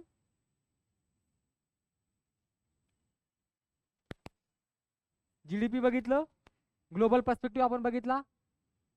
ओके, मायक्रो मॅक्रो बघितलं. ओके, त्याच्यानंतर काय पाहिलं आपण? नॅशनल इन्कम पाहिलं, GDPचं कम्प्लीट फॉर्म पाहिला आपण. नंतर मग काय पाहिलं? टाइप्स ऑफ इकॉनॉमिक्स पाहिलं, याच्यामध्ये मार्केट रिपोर्ट पाहिला, प्रायमरी सेकंडरी टर्शरी पाहिलं. ओके, युनियन बजेट पाहिला थोडासा, हे पण डिटेलमध्ये घेऊयात. चालेल? ओव्हरव्ह्यू तर कळाला ना? समजतं ना? इफेक्टिव्ह वाटतंय? नॉलेजमध्ये गेन होतंय थोडंसं का? अजून काय बदल पाहिजे याच्यामध्ये? ऑनलाईन काही चेंजेस अजून डिटेलमध्ये जायचंय UPSC लेवलला का एवढं चालेल? ठीक आहे. नाही नाही नाही, तुम्हाला मी तुम्हाला काय सांगितलं सुरुवातीलाच? जे फायदा होईल तेच मी सांगेल. याच्यातून खूप क्रायटेरिया आहेत. हे बघा, सिंपल गोष्ट तुम्हाला समजून सांगतो. याचे उदाहरण 2 मिनिटं घेतो मी. चालेल? कुठलीही एक्झाम घ्या, मला एका एक्झामचं नाव सांगा, मी तुम्हाला प्रश्न सांगतो काय विचारतील याच्यामधून. हां, एक एक्झामचं नाव सांगा मला. UPSC. तिचा प्रश्न काय विचारतील याच्यावर माहिती येते? Elaborate Indian budget on the perspective of rupees goes to आणि rupees comes from, and give your suggestions what exactly the valuation and analysis of budget with the perspective of ground level economics. मग याच्यामध्ये तुम्हाला complete पैसे येतात कुठून, पैसे जातात कुठून, लिहून तुम्हाला सांगायचंय त्यांना. मग तुम्ही मेन्स मध्ये तो प्रश्न लिहिणार. UPSC चा प्रश्न झाला रेडी. MPSC वाले काय विचारणार? MPSC वाले विचारणार की सेंट्रली स्पॉन्सर स्कीमचा टक्का 13% आहे. हे उत्तर, हे स्टेटमेंट बरोबर आहे का? किंवा ते म्हणतील युनियन एक्साइज ड्युटीचा टक्का 60% आहे, 7 ला ते 8% करून टाकतील. मग तुमचं रिडिंग कसं असलं पाहिजे? 60% परफेक्ट माहिती असलं पाहिजे तुम्हाला. 7 चा 8% झालं, प्रश्न चुकला. हे कोण विचारतं आपल्याला? MPSC वाले विचारतात. सरळ सेवा आणि कंबाईन वाले मग काय विचारतील तुम्हाला? पंचवार्षिक योजनेमध्ये त्याचं उद्दिष्ट काय होतं? फक्त उद्दिष्ट विचारणार. तुम्हाला काय विचारणार? फक्त उद्दिष्ट विचारणार. डिस्क्रिप्टिव्ह मध्ये काय विचारणार? कंप्लीट पंचवार्षिक योजनेचं अनालिसिस करून पॉझिटिव्ह सांगा, त्याचे निगेटिव्ह सांगा आणि इलॉबरेट तुमच्या शब्दामध्ये करा. परीक्षा कशा सेमच आहेत टॉपिक्स, विचारण्याच्या पद्धती काय आहेत? वेगळ्या वेगळ्या आहेत. म्हणजे काय करताना असं करून ठेवायचं, कुठेही विचारू दे आपल्याला आला पाहिजे. हेच नॉलेज नॉलेज तर कामात येणार ना तुम्हाला. नॉलेज तुम्हाला जगापेक्षा काय बनवतो? वेगळं बनवतो. सो हे नॉलेज आपलं फक्त वर नाही घ्यायचं, थोडंसं डिटेलमध्ये माझे थोडं तुमचा 1 तासाचा कम्प्लीट युटिलाइज करायचं आपल्याला. तर हे नॉलेज इथं आपण गेन केलं. माइंडमध्ये थोडं नोट्स बनवून ठेवा, माइंडमध्ये टाका आणि इम्प्लिमेंटेशन करा. विसरणारच नाही आपण. तुम्हाला हे कळायला पाहिजे की हे जे टॉपिक मी कव्हर करतोय तर UPSC काय विचारेल, हे मला कसं कळालं? मागच्या 15 वर्षाचे पेपर माझ्या डोक्यामध्ये आहेत. मला माहिती काय विचारणार. पेपरच्या बाहेर तर ते जात नाही. अनालिसिस मग आपलं असं असं पाहिजे. जी एक्झाम प्रिपेअर करतोय पेपर्स बघा. तुम्हाला जर शेड्यूल तयार करून पाहिजे असेल तर मी मागच्या वर्षी पण दिलं होतं खूप जणांना शेड्यूल. त्या मुलीला पण शेड्यूल दिलं, फॉलो करायचे ते लोक. शेड्यूल फॉलो केल्यावरती काय होतं आपल्याला? रिझल्ट येतो. बाकीचे फॉलो नाही करणार तर मग आपल्याला जास्त कॉम्पिटिशन पण नाहीये ना.